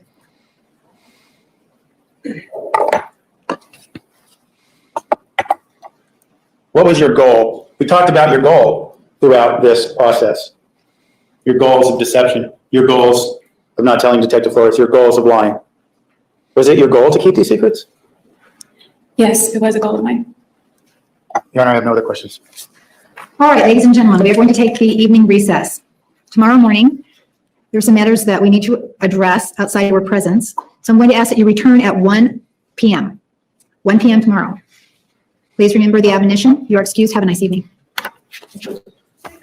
Okay, let's see if they have anything. And I just received some additional questions from the jurors. It looks like we have probably 100 questions. So I'm going to ask that Mr. Nermi, Ms. Lamont, you arrive tomorrow morning at 10 o'clock. Ms. Arias will be here. I'll give you an opportunity to review these questions. Mr. Martinez, can you be here by 11? I can, but if there's going to be a court proceeding involving anything like this, I would ask that the next can also be included if the defendant is present involving these issues here. Well, I wasn't going to have a court proceeding. I was going to allow defense counsel to review the questions with their client in the back. Then I was going to give you a chance to review them at 11 o'clock. Then we would go on the record around 11:30, discuss objections. The only thing I ask is that I be given the same amount of time, since I do have this obligation for the next of kin to probably discuss some of these things with them. Yeah, so I would ask for the same amount of time, perhaps 45 minutes for each side.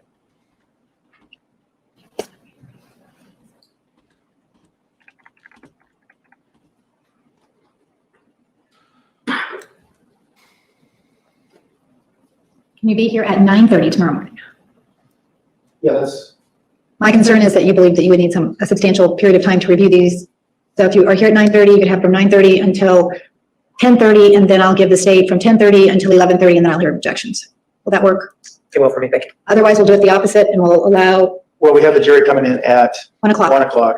That would only, based on that time frame, would only leave a half hour to deal with objections of 100 questions. That seems like it won't be sufficient. So Well, we'll take whatever time we need, and if the jury's here at 1 o'clock and we're not ready for them, then we'll deal with it at that time. All right, so 9:30, unless you want to come earlier.